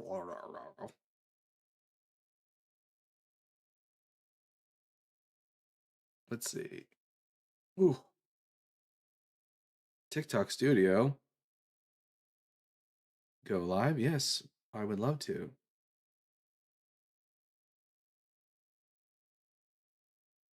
There we go. And the chat is back. Fantastic. Good to see it. All right. Real quick, while everyone's getting their booties in here, I'm gonna take a quick holy piss break. Ashlyn, the floor is yours. I'm here to entertain y'all while you're waiting for Dalton to take a holy piss break. I'm not sure what a holy piss break is, honestly, but when it's just me speaking, I never know what to say. Hello, TikTok people, TikTok party people. New. Let's see what the chat has to say. Oh, hi. Hi, Ashley. Hi, Nora. Brian was hung on the cross too. Many don't know that. Who is Brian? It's a party, it's a party, it's a party.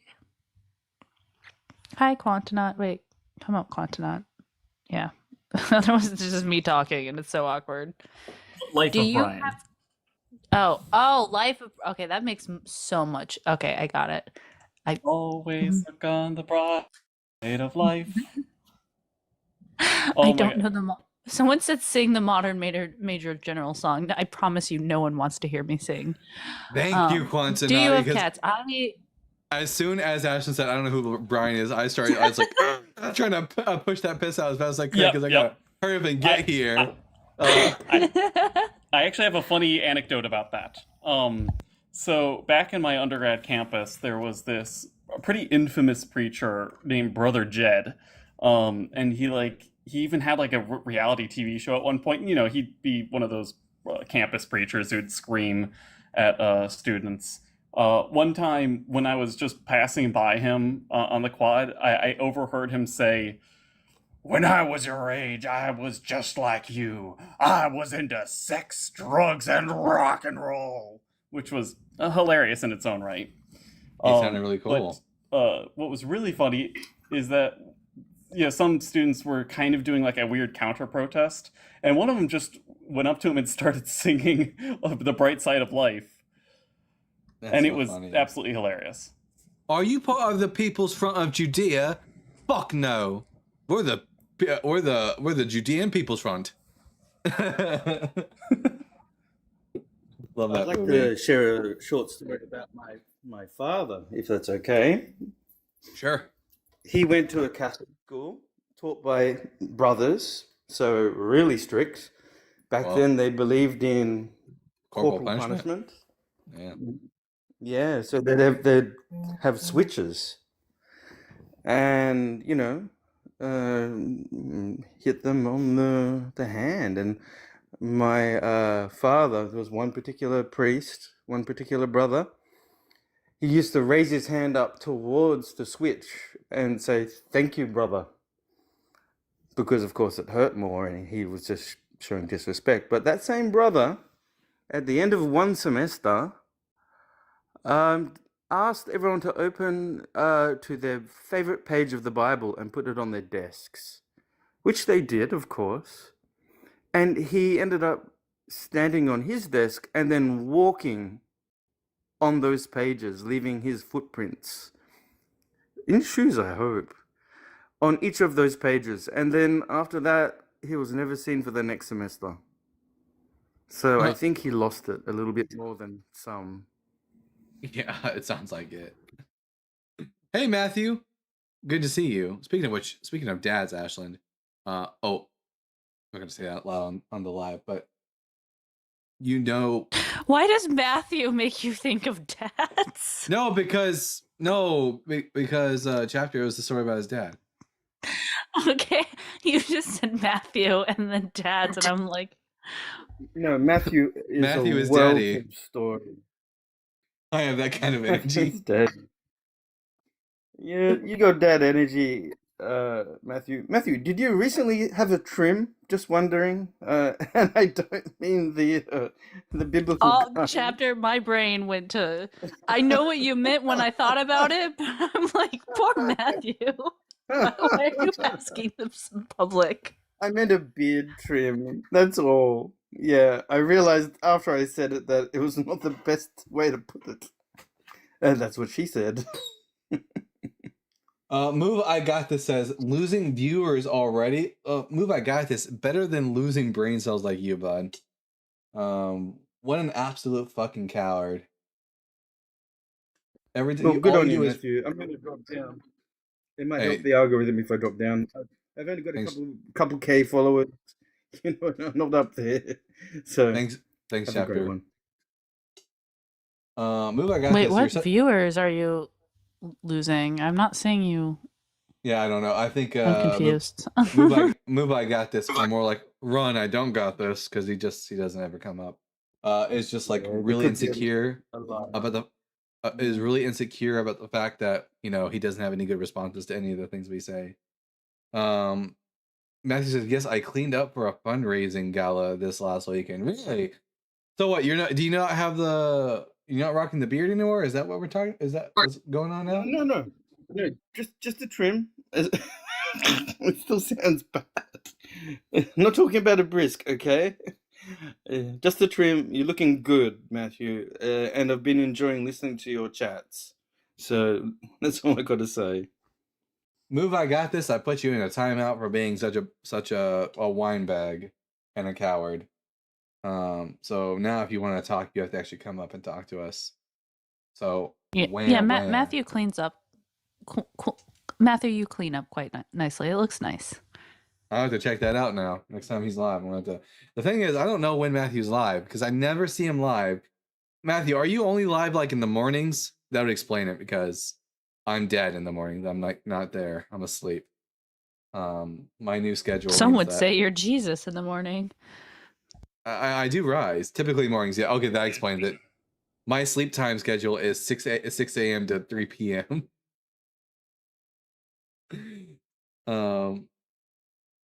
I'm dead at work this morning in the morning.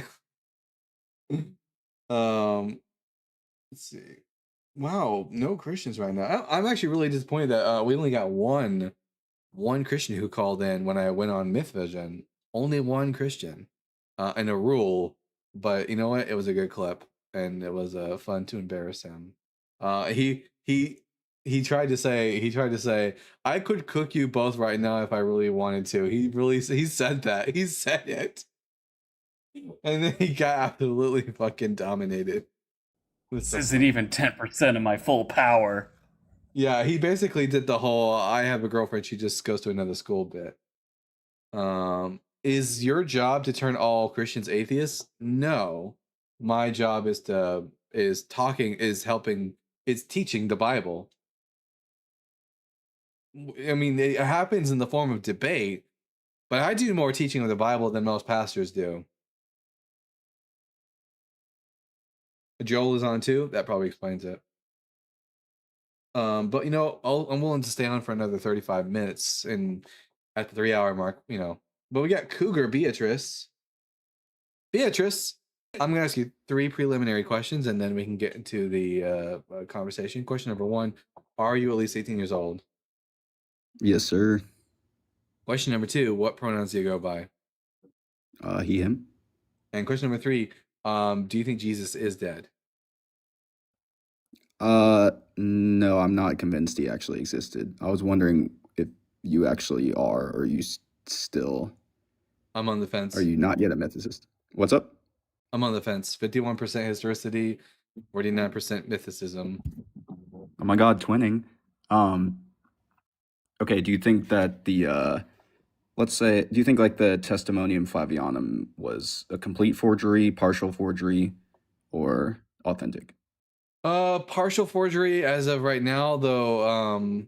I got a paper right now in my research documents that I need to read through. That's proposes that there's a lot of similarities between the TF and the Gospel of Luke that suggests that the TF is entirely an interpolation.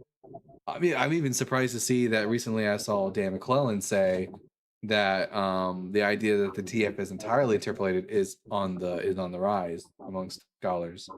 So I'm taking it very seriously. Yeah, I mean, okay. I've never heard Dan talk about it, but he mentioned it in passing. Yeah.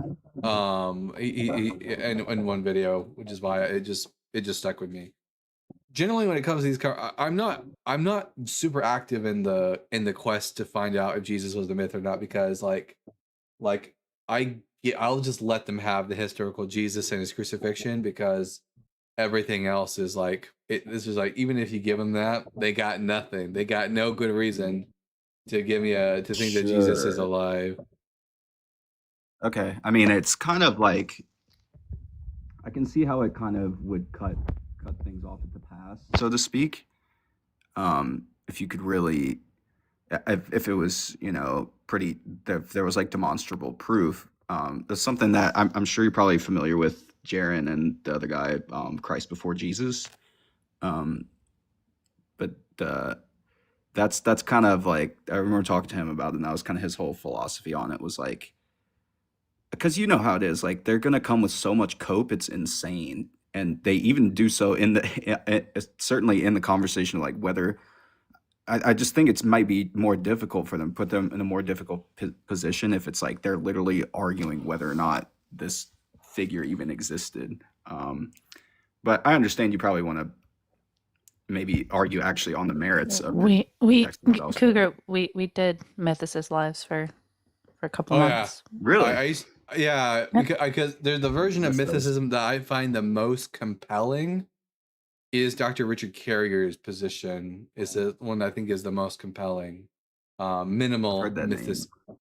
He wrote a book on the historicity of Jesus, and he's got a new book out called the paradigm for the historicity, a new paradigm for, I forgot what it's called, but it's called Paradigm. And his book is actually a peer-reviewed work. It's like one of the only few scholarly peer-reviewed works on mythicism. It's a really good book. Okay, interesting. Yeah, I've definitely heard the name before. He holds to what's called, I guess, he holds to what's called minimal mythicism, which is the idea that Jesus was a myth, but the apostles weren't. They were individuals who had hallucinations or visionary experiences of a mythical Jesus figure. Oh, interesting. Okay. What does he make any claims about, like when they actually lived, or? First century. He holds to most of the scholarly consensus on when like the apostles lived, and the dating of books of the New Testament. Wow. Well, that's kind of surprising, but he's able to make a pretty strong case for mythicism using what he's got. Okay. I had another question lined up. Yeah, what's up? No, I can't remember. I guess do you believe that Paul existed? Yeah, I think Paul existed. Or at least there's a person, a singular individual behind the Pauline epistles. I don't have any really good reason to think otherwise. I think Paul was a person who, as my current position holds, is a person who had some sort of visionary experience of Jesus after Jesus's death, or if Dr. Carey's position is true, had a visionary experience of the mythical Jesus. Wow. Yeah. But came much later. About, like I would imagine, the earliest of his writings would date to around 20 years after the start of the cult. Okay. What's the reasoning for that? Dr. Carrier positions that we can know that there was a historical Paul and Peter because we have a work that he dates prior to the destruction of the Second Temple, being the work of Clement of Rome to the Corinthians. And Clement mentions the deaths of Peter and Paul, although he doesn't go into any detail about it. Wait, really? So there's a letter from Clement to the Corinthians where he explicitly mentions Peter and Paul. Mentions Peter and Paul by name. Yeah, and how they had recently been executed. And the reason why Dr. Carey, and I agree with him on this, that this letter probably predates the destruction of the Second Temple, is because the author speaks about the temple as if it is currently functioning and not as something that functioned in the past.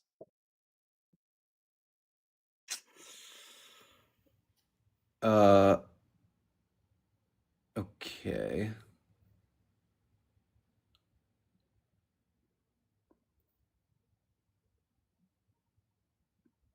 Anything else?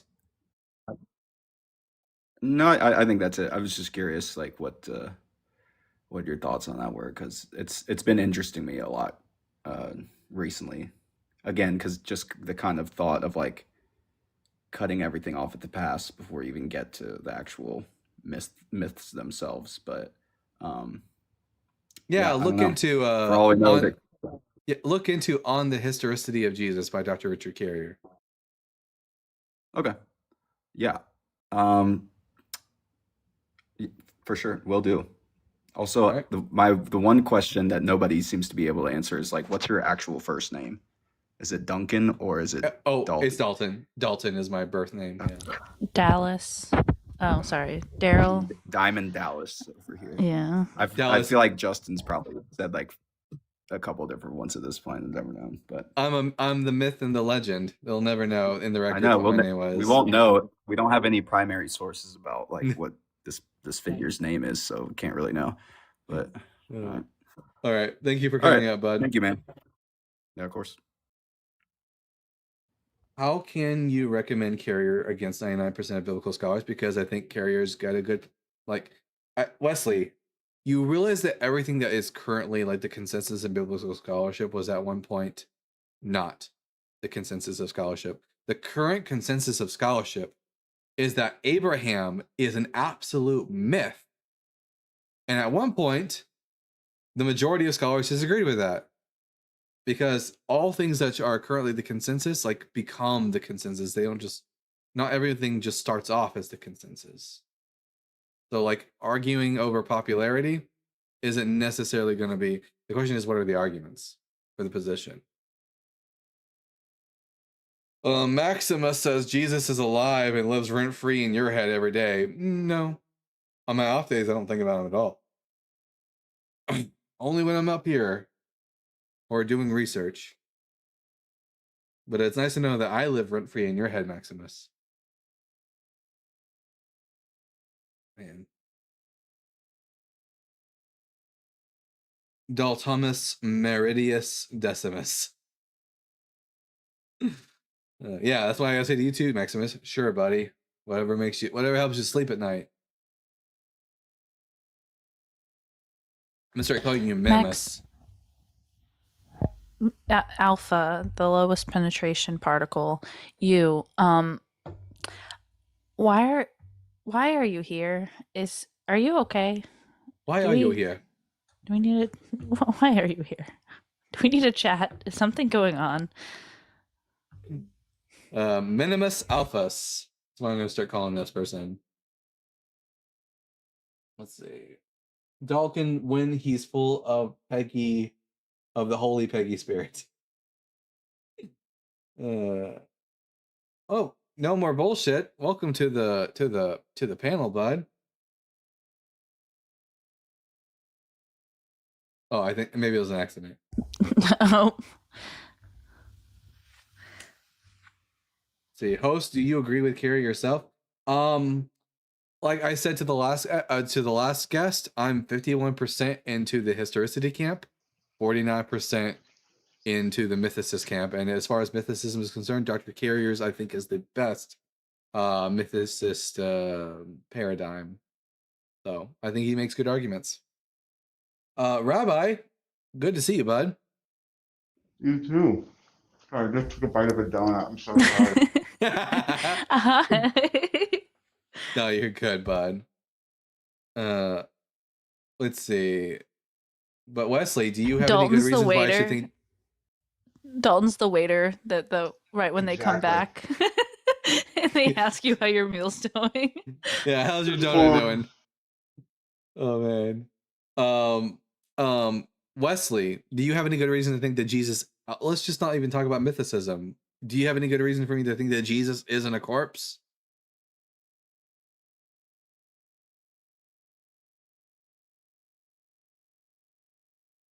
Rage bait with ad populum fallacy. It sounds like it, yeah.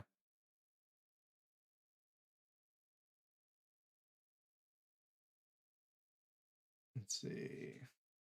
Minimus Alphamus, request up unless you're not strengthened by the Holy Spirit. I think they aren't strengthened by the Holy Spirit. That's the problem. What about YouTube, Rav?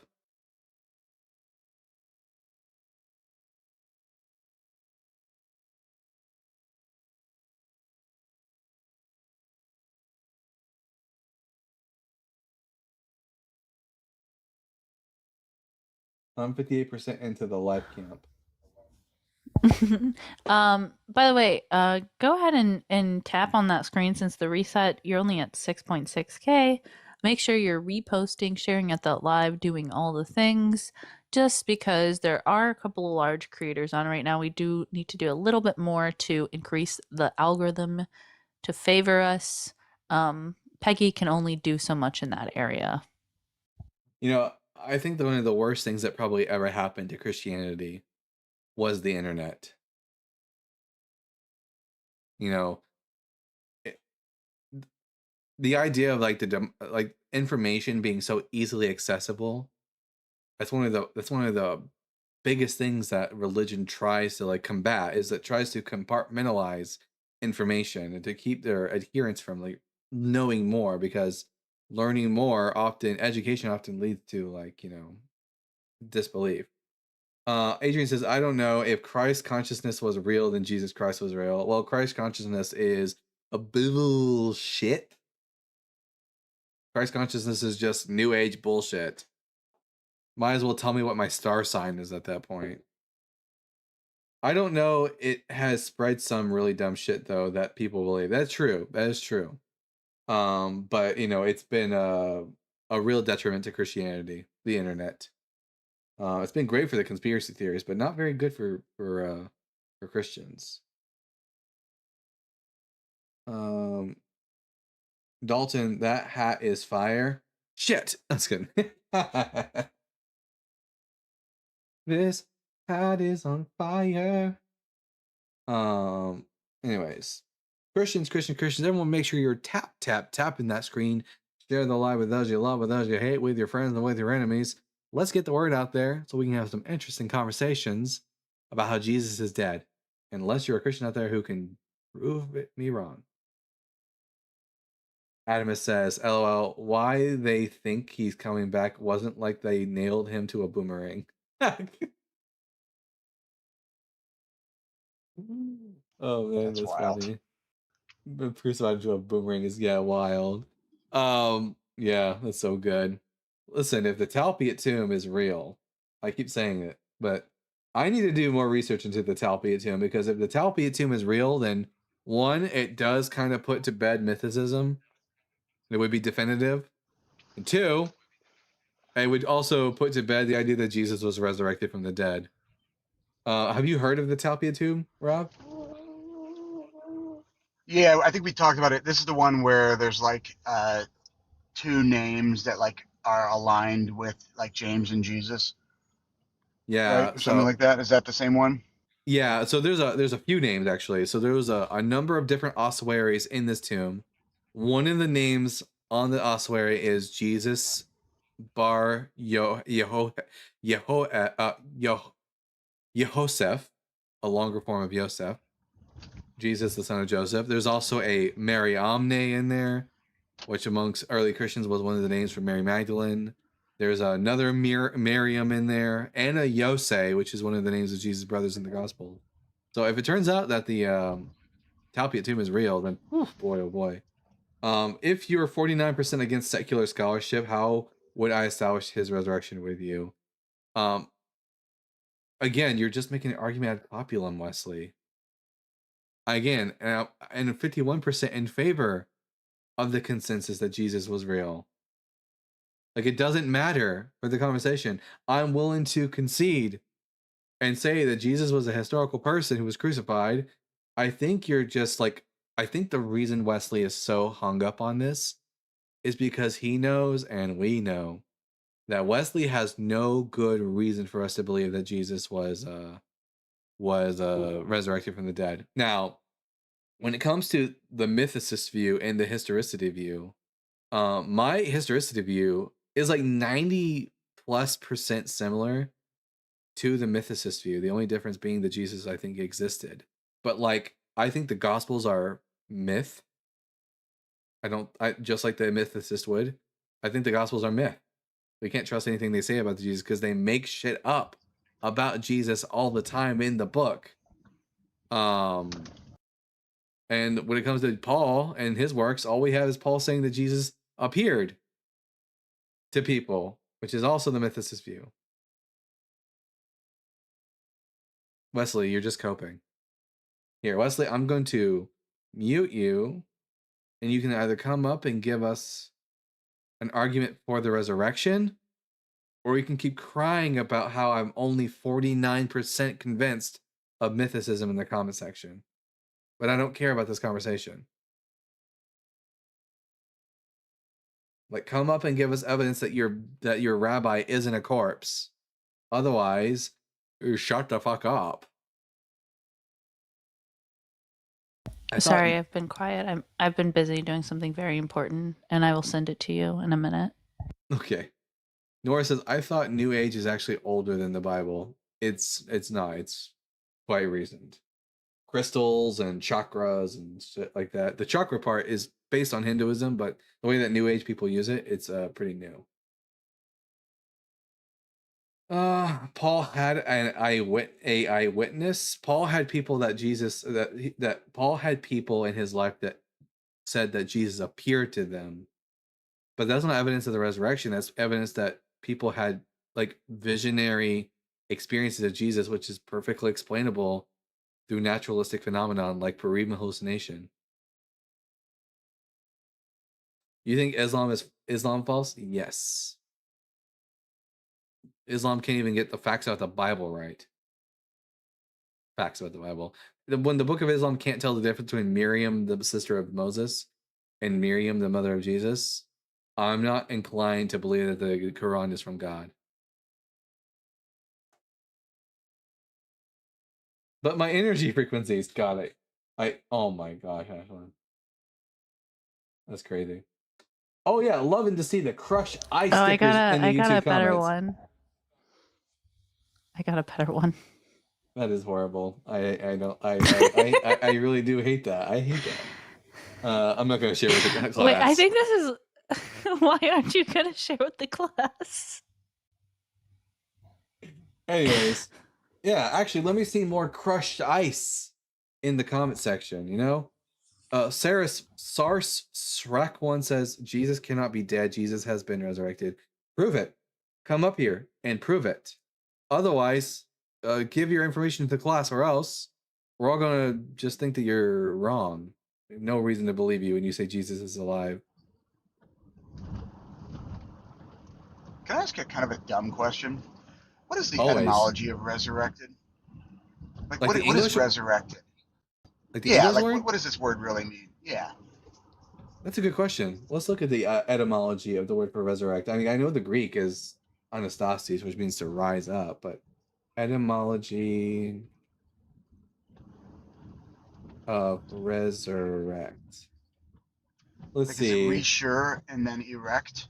The verb resurrect from the late 18th century is a back formation from the older noun resurrection. It originates from the Latin resurgere, meaning to rise again, composed of re meaning again and surgere to rise up, which is I bet it's like it's almost I bet it has the same etymology as the word resurgence.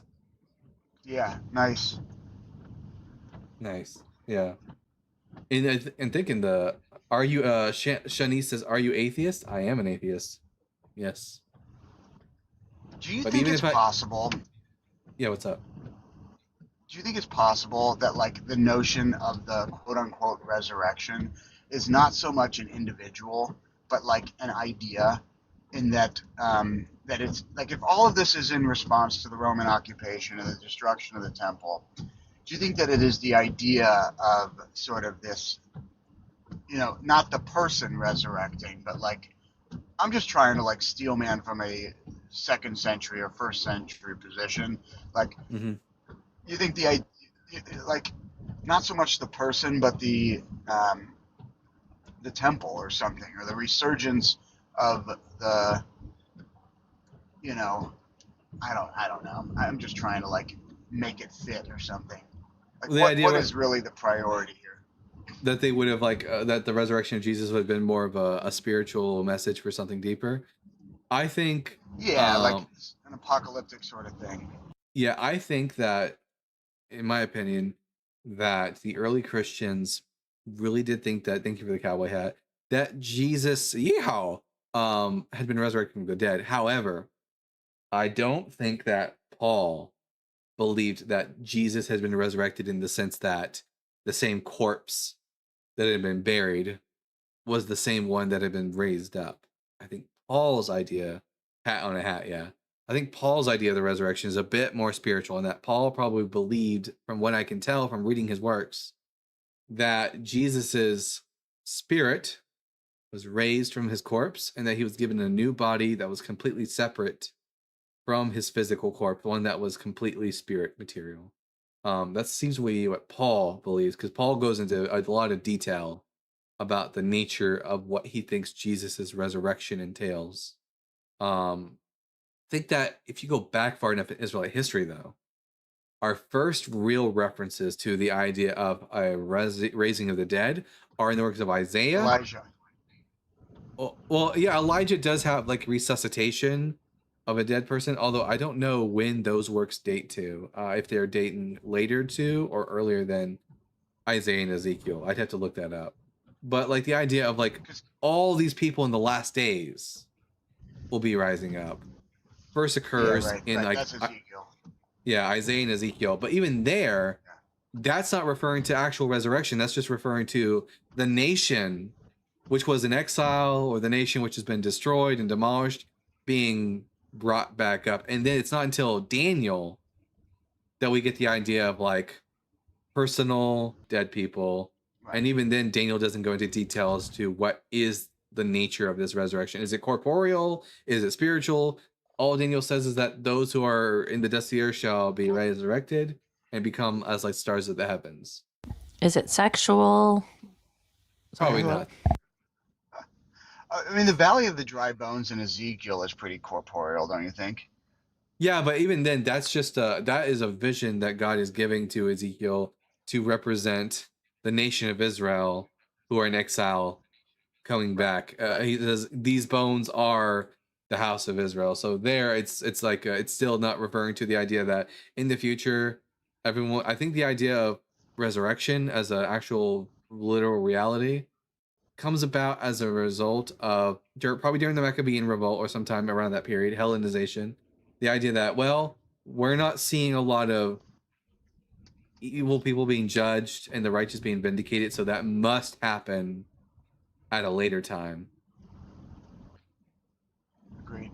By the way, I would put kings pre-Babylonian exile. In fact, a lot of those stories from like Joshua, Judges, Kings, like I'm thinking like even Judges 19, to me that influenced Genesis 19, like that sort of thing. For like sure. I think that for sure. these, you know what I'm saying? Like these stories are sort of the Israelite basis for their interaction in Babylon. That's sort of the way that I read For those. sure. But to me, I'm pretty sure the scholarship agrees with you on this, that sections of Judges and these earlier like Ruth are like older than the exile. Also, fun thing in Ruth is when people in the field use the divine name like as a greeting, like as like a standard greeting. They say Adonai Yivarech, like may God bless you, like just as like a Shalom Aleichem.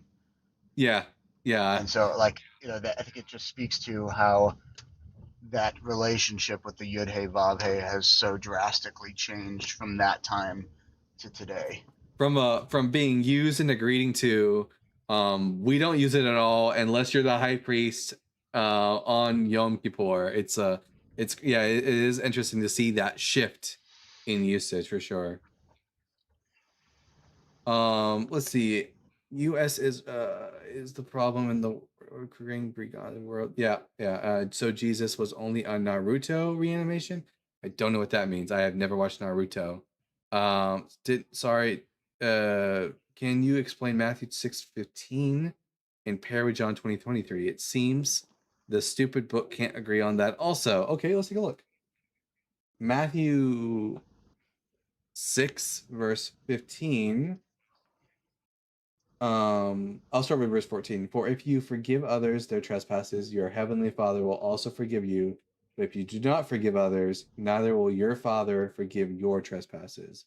And then John 20:23. I guess John 20:23 would be when John. I have a feeling of what this is. John 20:23. Okay, so to explain John 20:23, the idea in Matthew is that you have to personally forgive people, or else God won't forgive you. However, in the book of John, chapter 20, what we're seeing here is an idea of like divine agency. So we see throughout the synoptic gospels, for example, that Jesus has authority to forgive sins, not because he's God, like later Christians believe, but like Jesus is able to forgive sins because the idea is that God is able to bestow upon other individuals the authority to forgive sins. For example, we have the angel of the Lord in Exodus 23 who will not pardon your sins if you like do not listen to him. And because, quote, my name is in him, the angel of the Lord was a authoritative possessor of the divine name and thus was able to have the authority to forgive sins. Jesus had that same authority in the Gospels, and Jesus in the Gospel of John, chapter 20, is also further bestowing that authority onto the disciples. So he's telling them, God forgives sins, and now I forgive sins, and I'm giving you the authority to now forgive sins. It's not really, I wouldn't really count this as a contradiction. Matthew is simply saying that if you don't forgive others, God won't forgive you. But like, let's say you forgive others their sins, and then you ask God for forgiveness. That's when he forgives you of your sin. John is saying once you forgive others, and the disciples now have the authority to do what God can do and forgive sin. XAN says Jesus is alive according to the Bible and Islam. Well, guess what? The Quran is bullshit, and so is the New Testament. Now what? We haven't got a single Christian come up in the past 30 minutes, and I'm just going to conclude from this that Jesus is dead. And the Thora, I don't know what the Thora is. If by Thora you mean Torah, and I'm not getting healed apparently either, and that's disappointing. Me neither. If by Thora you mean Torah, the Torah doesn't make any claims about Jesus because Jesus was born and died after the Torah was composed. So Melissa says Jesus is alive. No, Jesus is dead. Haven't you heard, Melissa? They haven't proven that he's alive.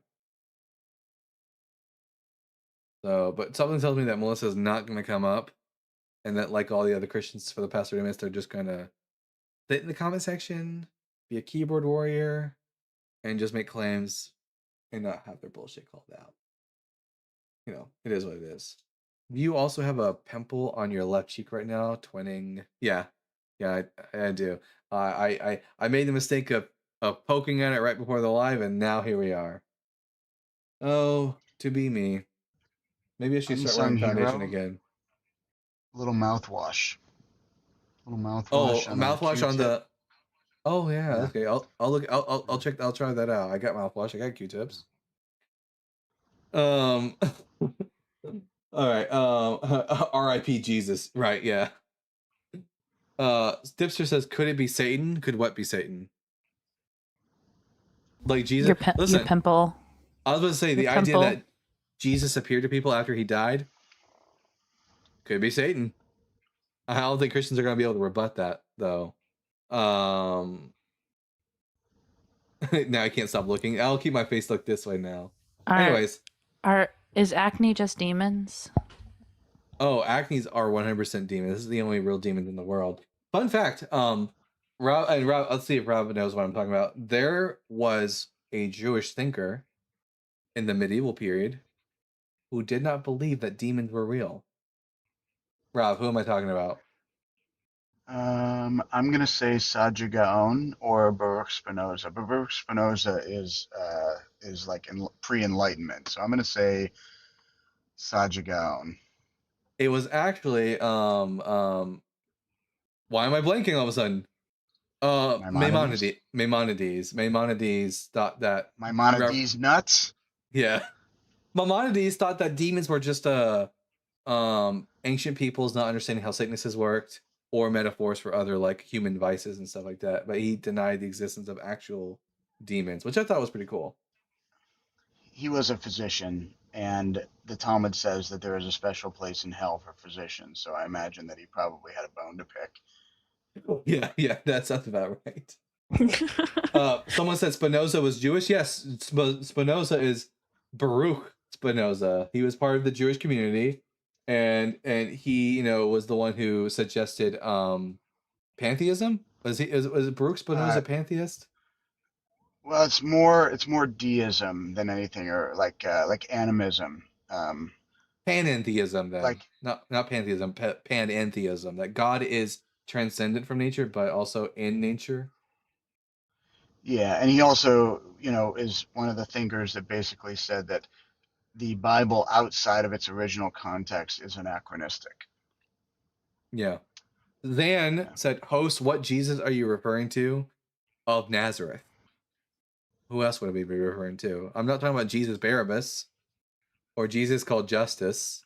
I'm talking about Jesus of Nazareth. Maybe this is just some sort of funeral live for some guy we knew named Jesus. Yeah. Guys, I'm sorry. Listen. I didn't want to bring it to you, but Jesus is dead. Anyways, Kepler. I guess Kepler will be our last guest for today's live. Kepler, I'm gonna ask you 3 preliminary questions, and then we can get to the conversation. Question number 1: Are you at least 18? Yep. Question number 2: What pronouns do you go by? He, him. And then question number 3: Do you think Jesus is presently dead? No. But would you like to talk about like more theism based or like the actual religion? I want to talk about the resurrection of Jesus. So I think Jesus is dead. He died, stayed dead. Can you give me a good reason to think otherwise? I mean, you're making more of a negative claim here, so I'd say the burden of proof would be on you. Yeah, I So would like, say what's that like the when you more when what's you the when you motivations? yeah, every single experience of humans entering brain death, we've had zero verified incidents of people coming back from brain death. Jesus experienced brain death, therefore he's still dead. So that the default position is that people who die stay dead. We would just need a good reason to think otherwise. What was this? Internal critique or? Is it internal critique? I mean, I'm just asking. Like, I mean, do you think the Oh, Gospels? sorry, you're I don't. like Mike. I don't think the. No, this is just me asking you a question. Like, people keep saying to me that Jesus is alive. I'm not convinced in it, but if it's true, I'd like to know about it.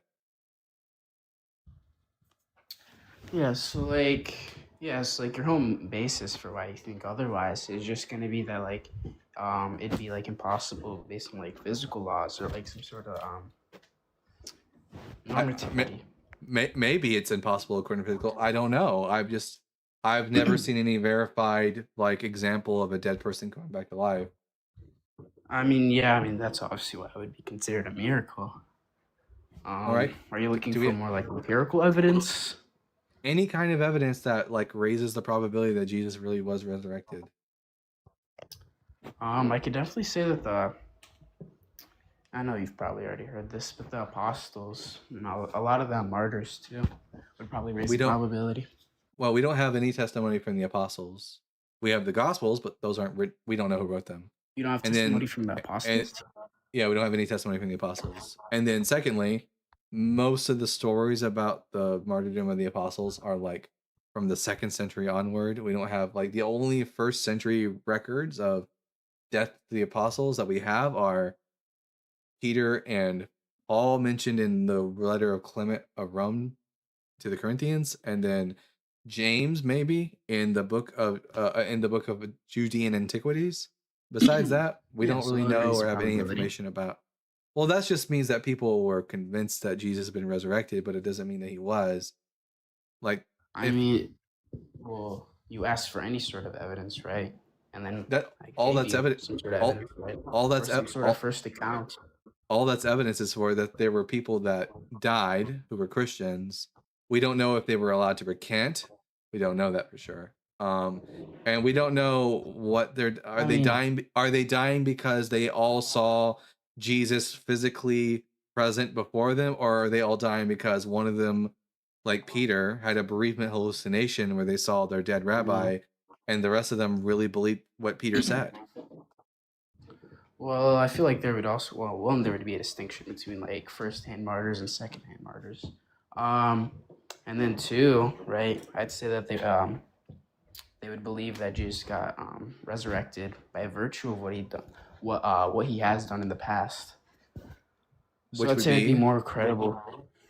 Miracles. I mean, can we I mean, can we if they no, did Jesus did Jesus perform miracles? I'm not aware of any good evidence I for that. mean, I mean, if the 12 disciples were, I mean, living with them, I'm sure that they did We have, have or they we have have witnessed. we have no testimony from the disciples that Jesus committed miracles. All we have are the Gospels, and which are anonymous Are you works. sure about that? Sure about that? Yes. Like where No. does the Gospel of Matthew ever claim to be written by an eyewitness to anything? Gospel of Matthew? Honestly, I couldn't even tell you. I'm gonna be honest. It never once said yours sincerely, Matthew, Happy Hanukkah, or anything like that. Like it's just a story from an unknown source. And the titles that we have for them, like Gospel according to Matthew, were added in later. We even our oldest copy of Matthew doesn't even have a title on it. Wait, you're saying? Pardon? Our oldest copy of Matthew doesn't even have a title on it. Yeah, so just like to steel man what you're saying, right? Like, you're just like being skeptic on if like the apostles were credible or like if they even like believed in that in the first place. Well, we don't even have a testimony from the apostles to test whether or not it's credible. I mean, I'd say like, so you're just denying that they did get martyred, or like. Well, we know that Peter and Paul and James probably were martyred. The rest of them, we don't have really any good verifiable information on how they died. We have later traditions which are really crazy, like Peter getting crucified upside down and all this kind of craziness. But all we have is a couple of these people died. We don't know if they were allowed to recant, and we don't have the testimony of Peter. We don't have the testimony of James.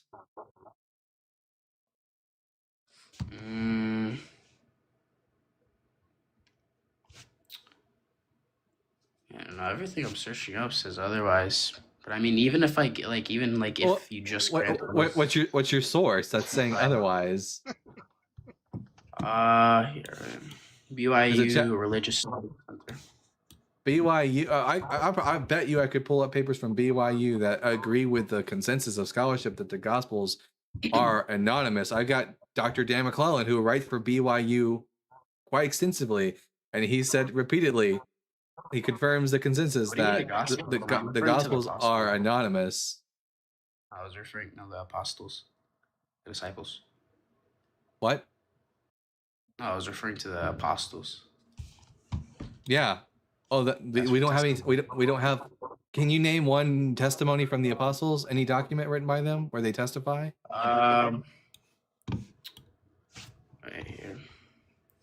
I mean, I know it just stated, right? Like I just give like a AI breakdown. It said that Peter did testify that Where did Peter testify? Let me find you. Fucking AI breakdowns. ChatGPT versus Dalton. I mean, I was kind of hoping to get into a theism debate. I don't really do theology, so. That's the problem with Phil Bros, is that they don't know how to talk about the Bible because they don't know the Bible. No, it's just like I haven't got to it yet. But you need to learn. You need to learn the Bible before you start believing in it. No, I don't I'm doing philosophy work. I don't care that you believe in a generic God. Like if I became a deist tomorrow and believed in a God, nothing about this channel would change. I would still think that Jesus is dead. Like I don't care if someone believes in a God. Let's say I'm a deist and I believe in a God. Why should I think that the God that exists is Yahweh? I mean, we could probably just give negations of the other religions. No, you need to provide positive evidence that God. You need to provide. Would be valid.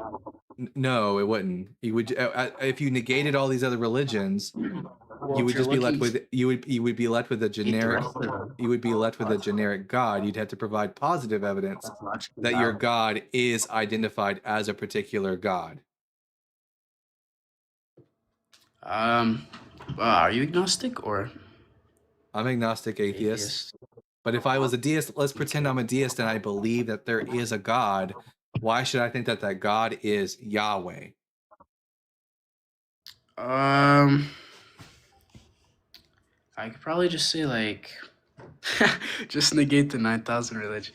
Yeah, that's funny. I'd say probably like some coherence within the Bible. Oh, okay. Probably. Is your version of God all powerful, all knowing, and omnipresent? Yeah.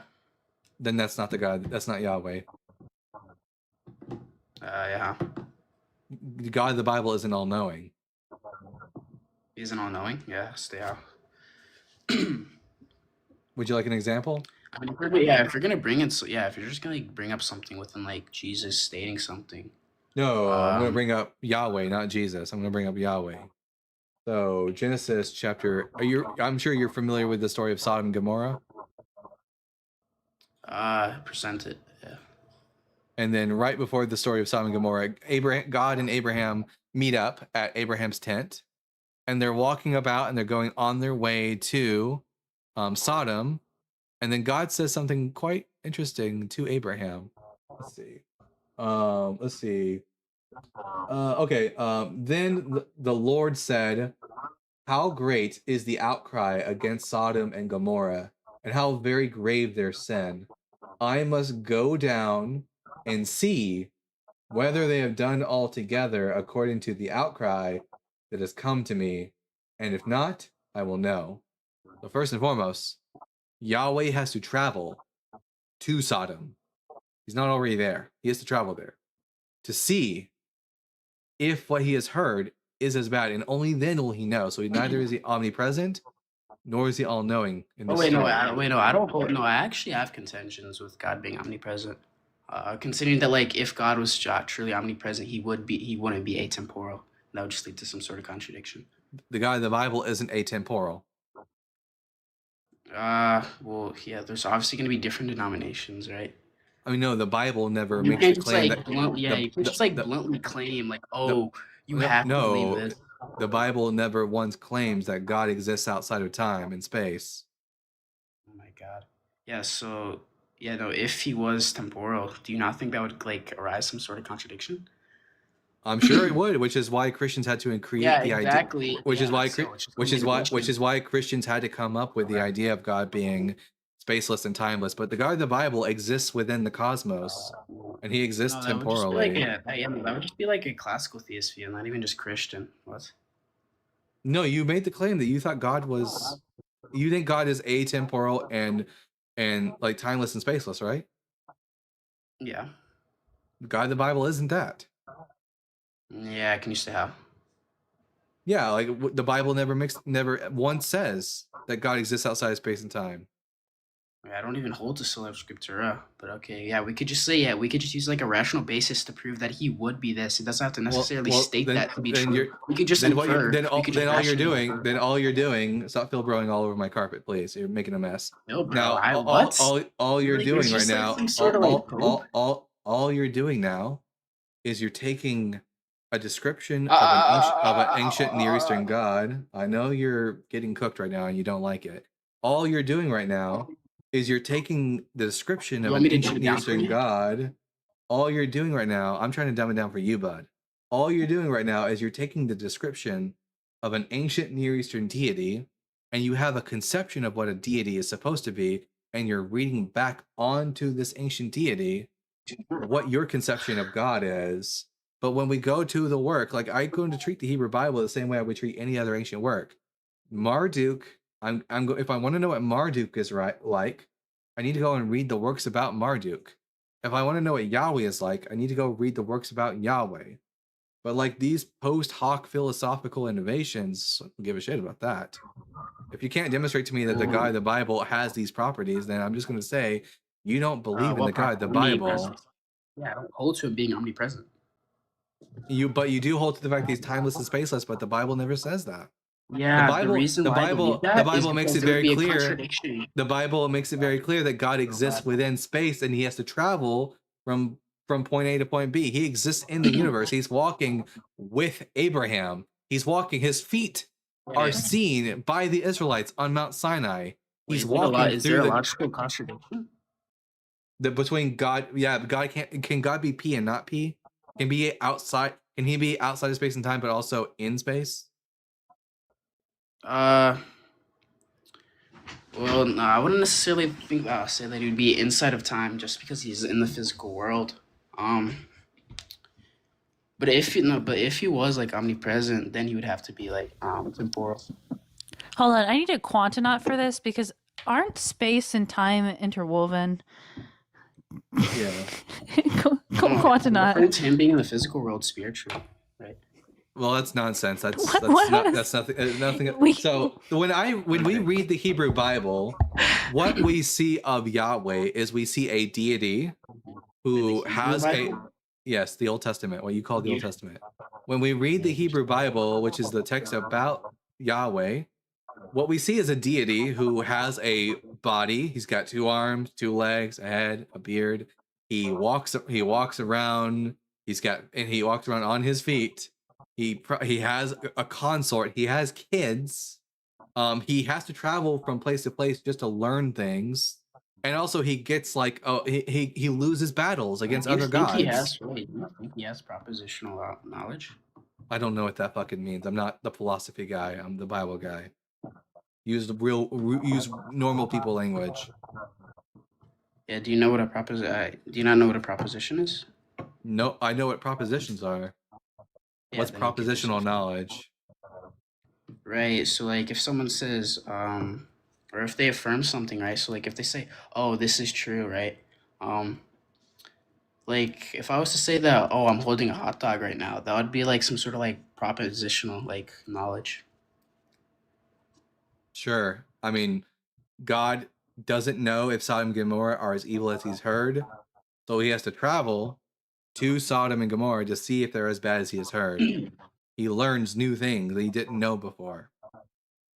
I mean, I don't think. Well, I would even have to take that to be like actually literal. But okay. I know that's what you do. That's what you have to do. Is that you can't let the Hebrew Bible speak for itself. So instead, what you do is you have a belief about what a God is, and you just read that back into the Hebrew Bible. And anytime the Hebrew Bible disagrees with you, you just make it metaphorical. I know that's what you do. You could do the same thing with Marduk.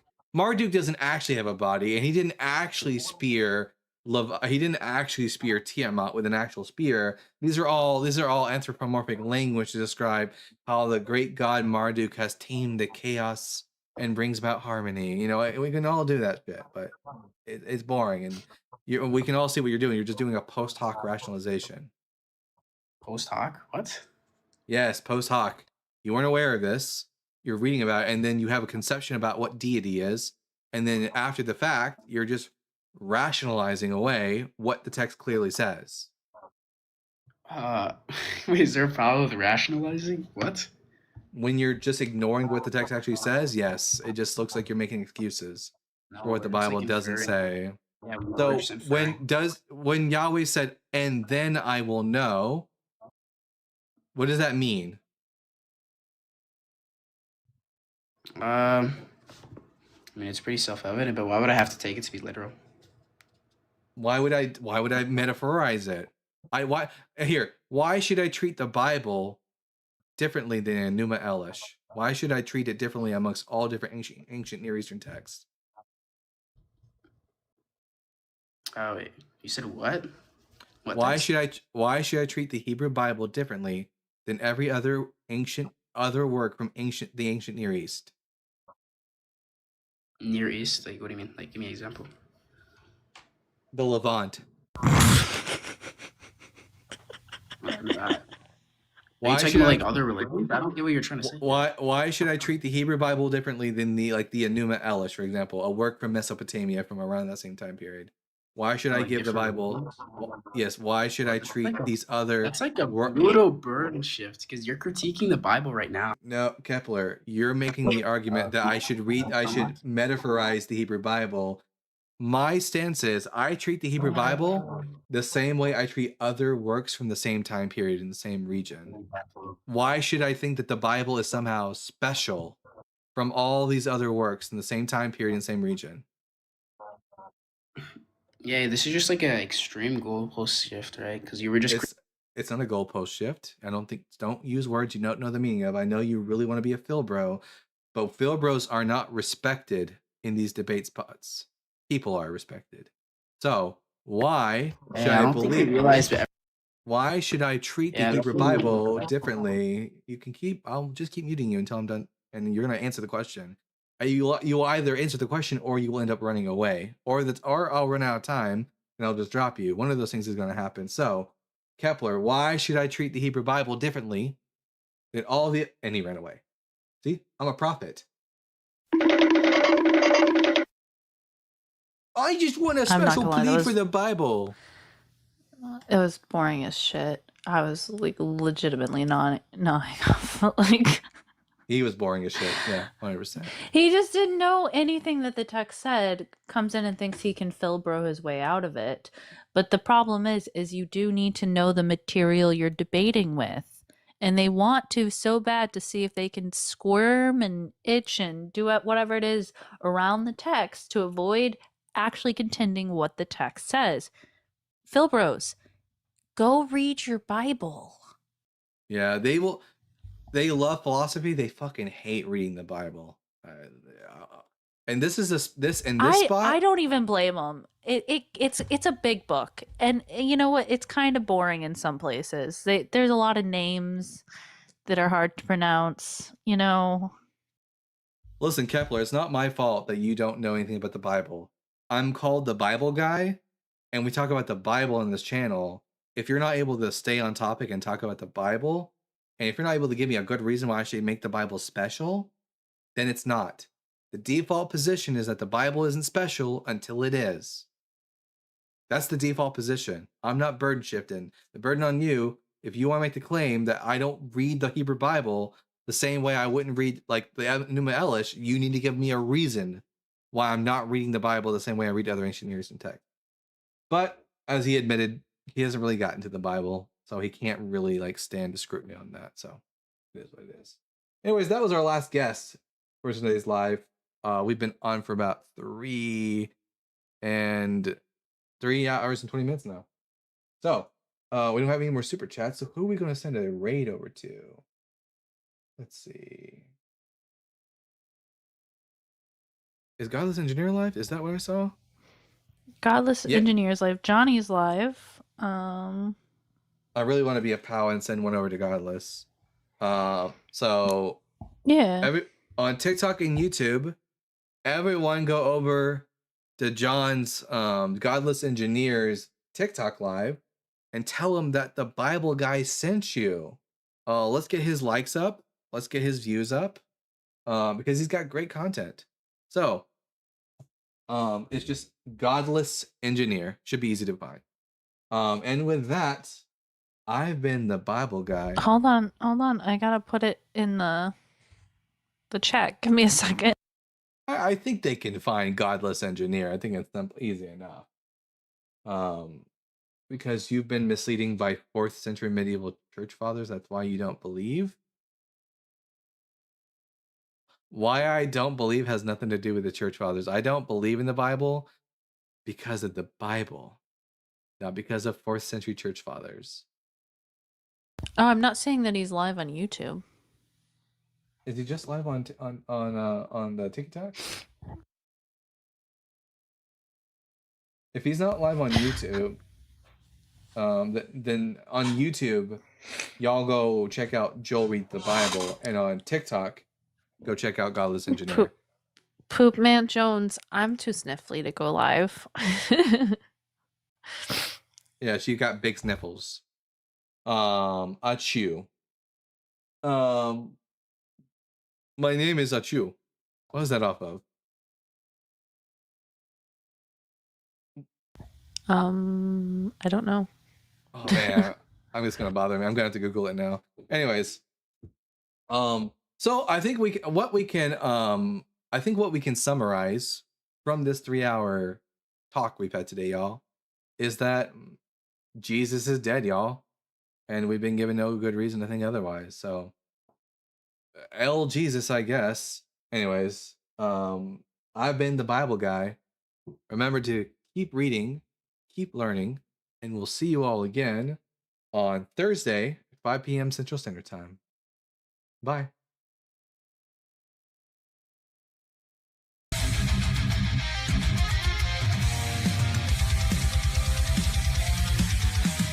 Born from dust and questioning fire, wielding truth like a sword of desire. Ancient scrolls and cosmic flame, he tears through myth, he breaks the chain. Echoes of prophets, the scars align, knowledge and thunder intertwine. Reason ascends where blind faith fell, he reads the word and he reads it well.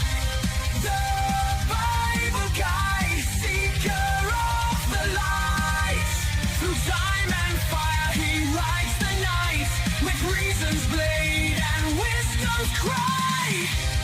The world shall hear the Bible guide, scrolls of ages, words aflame.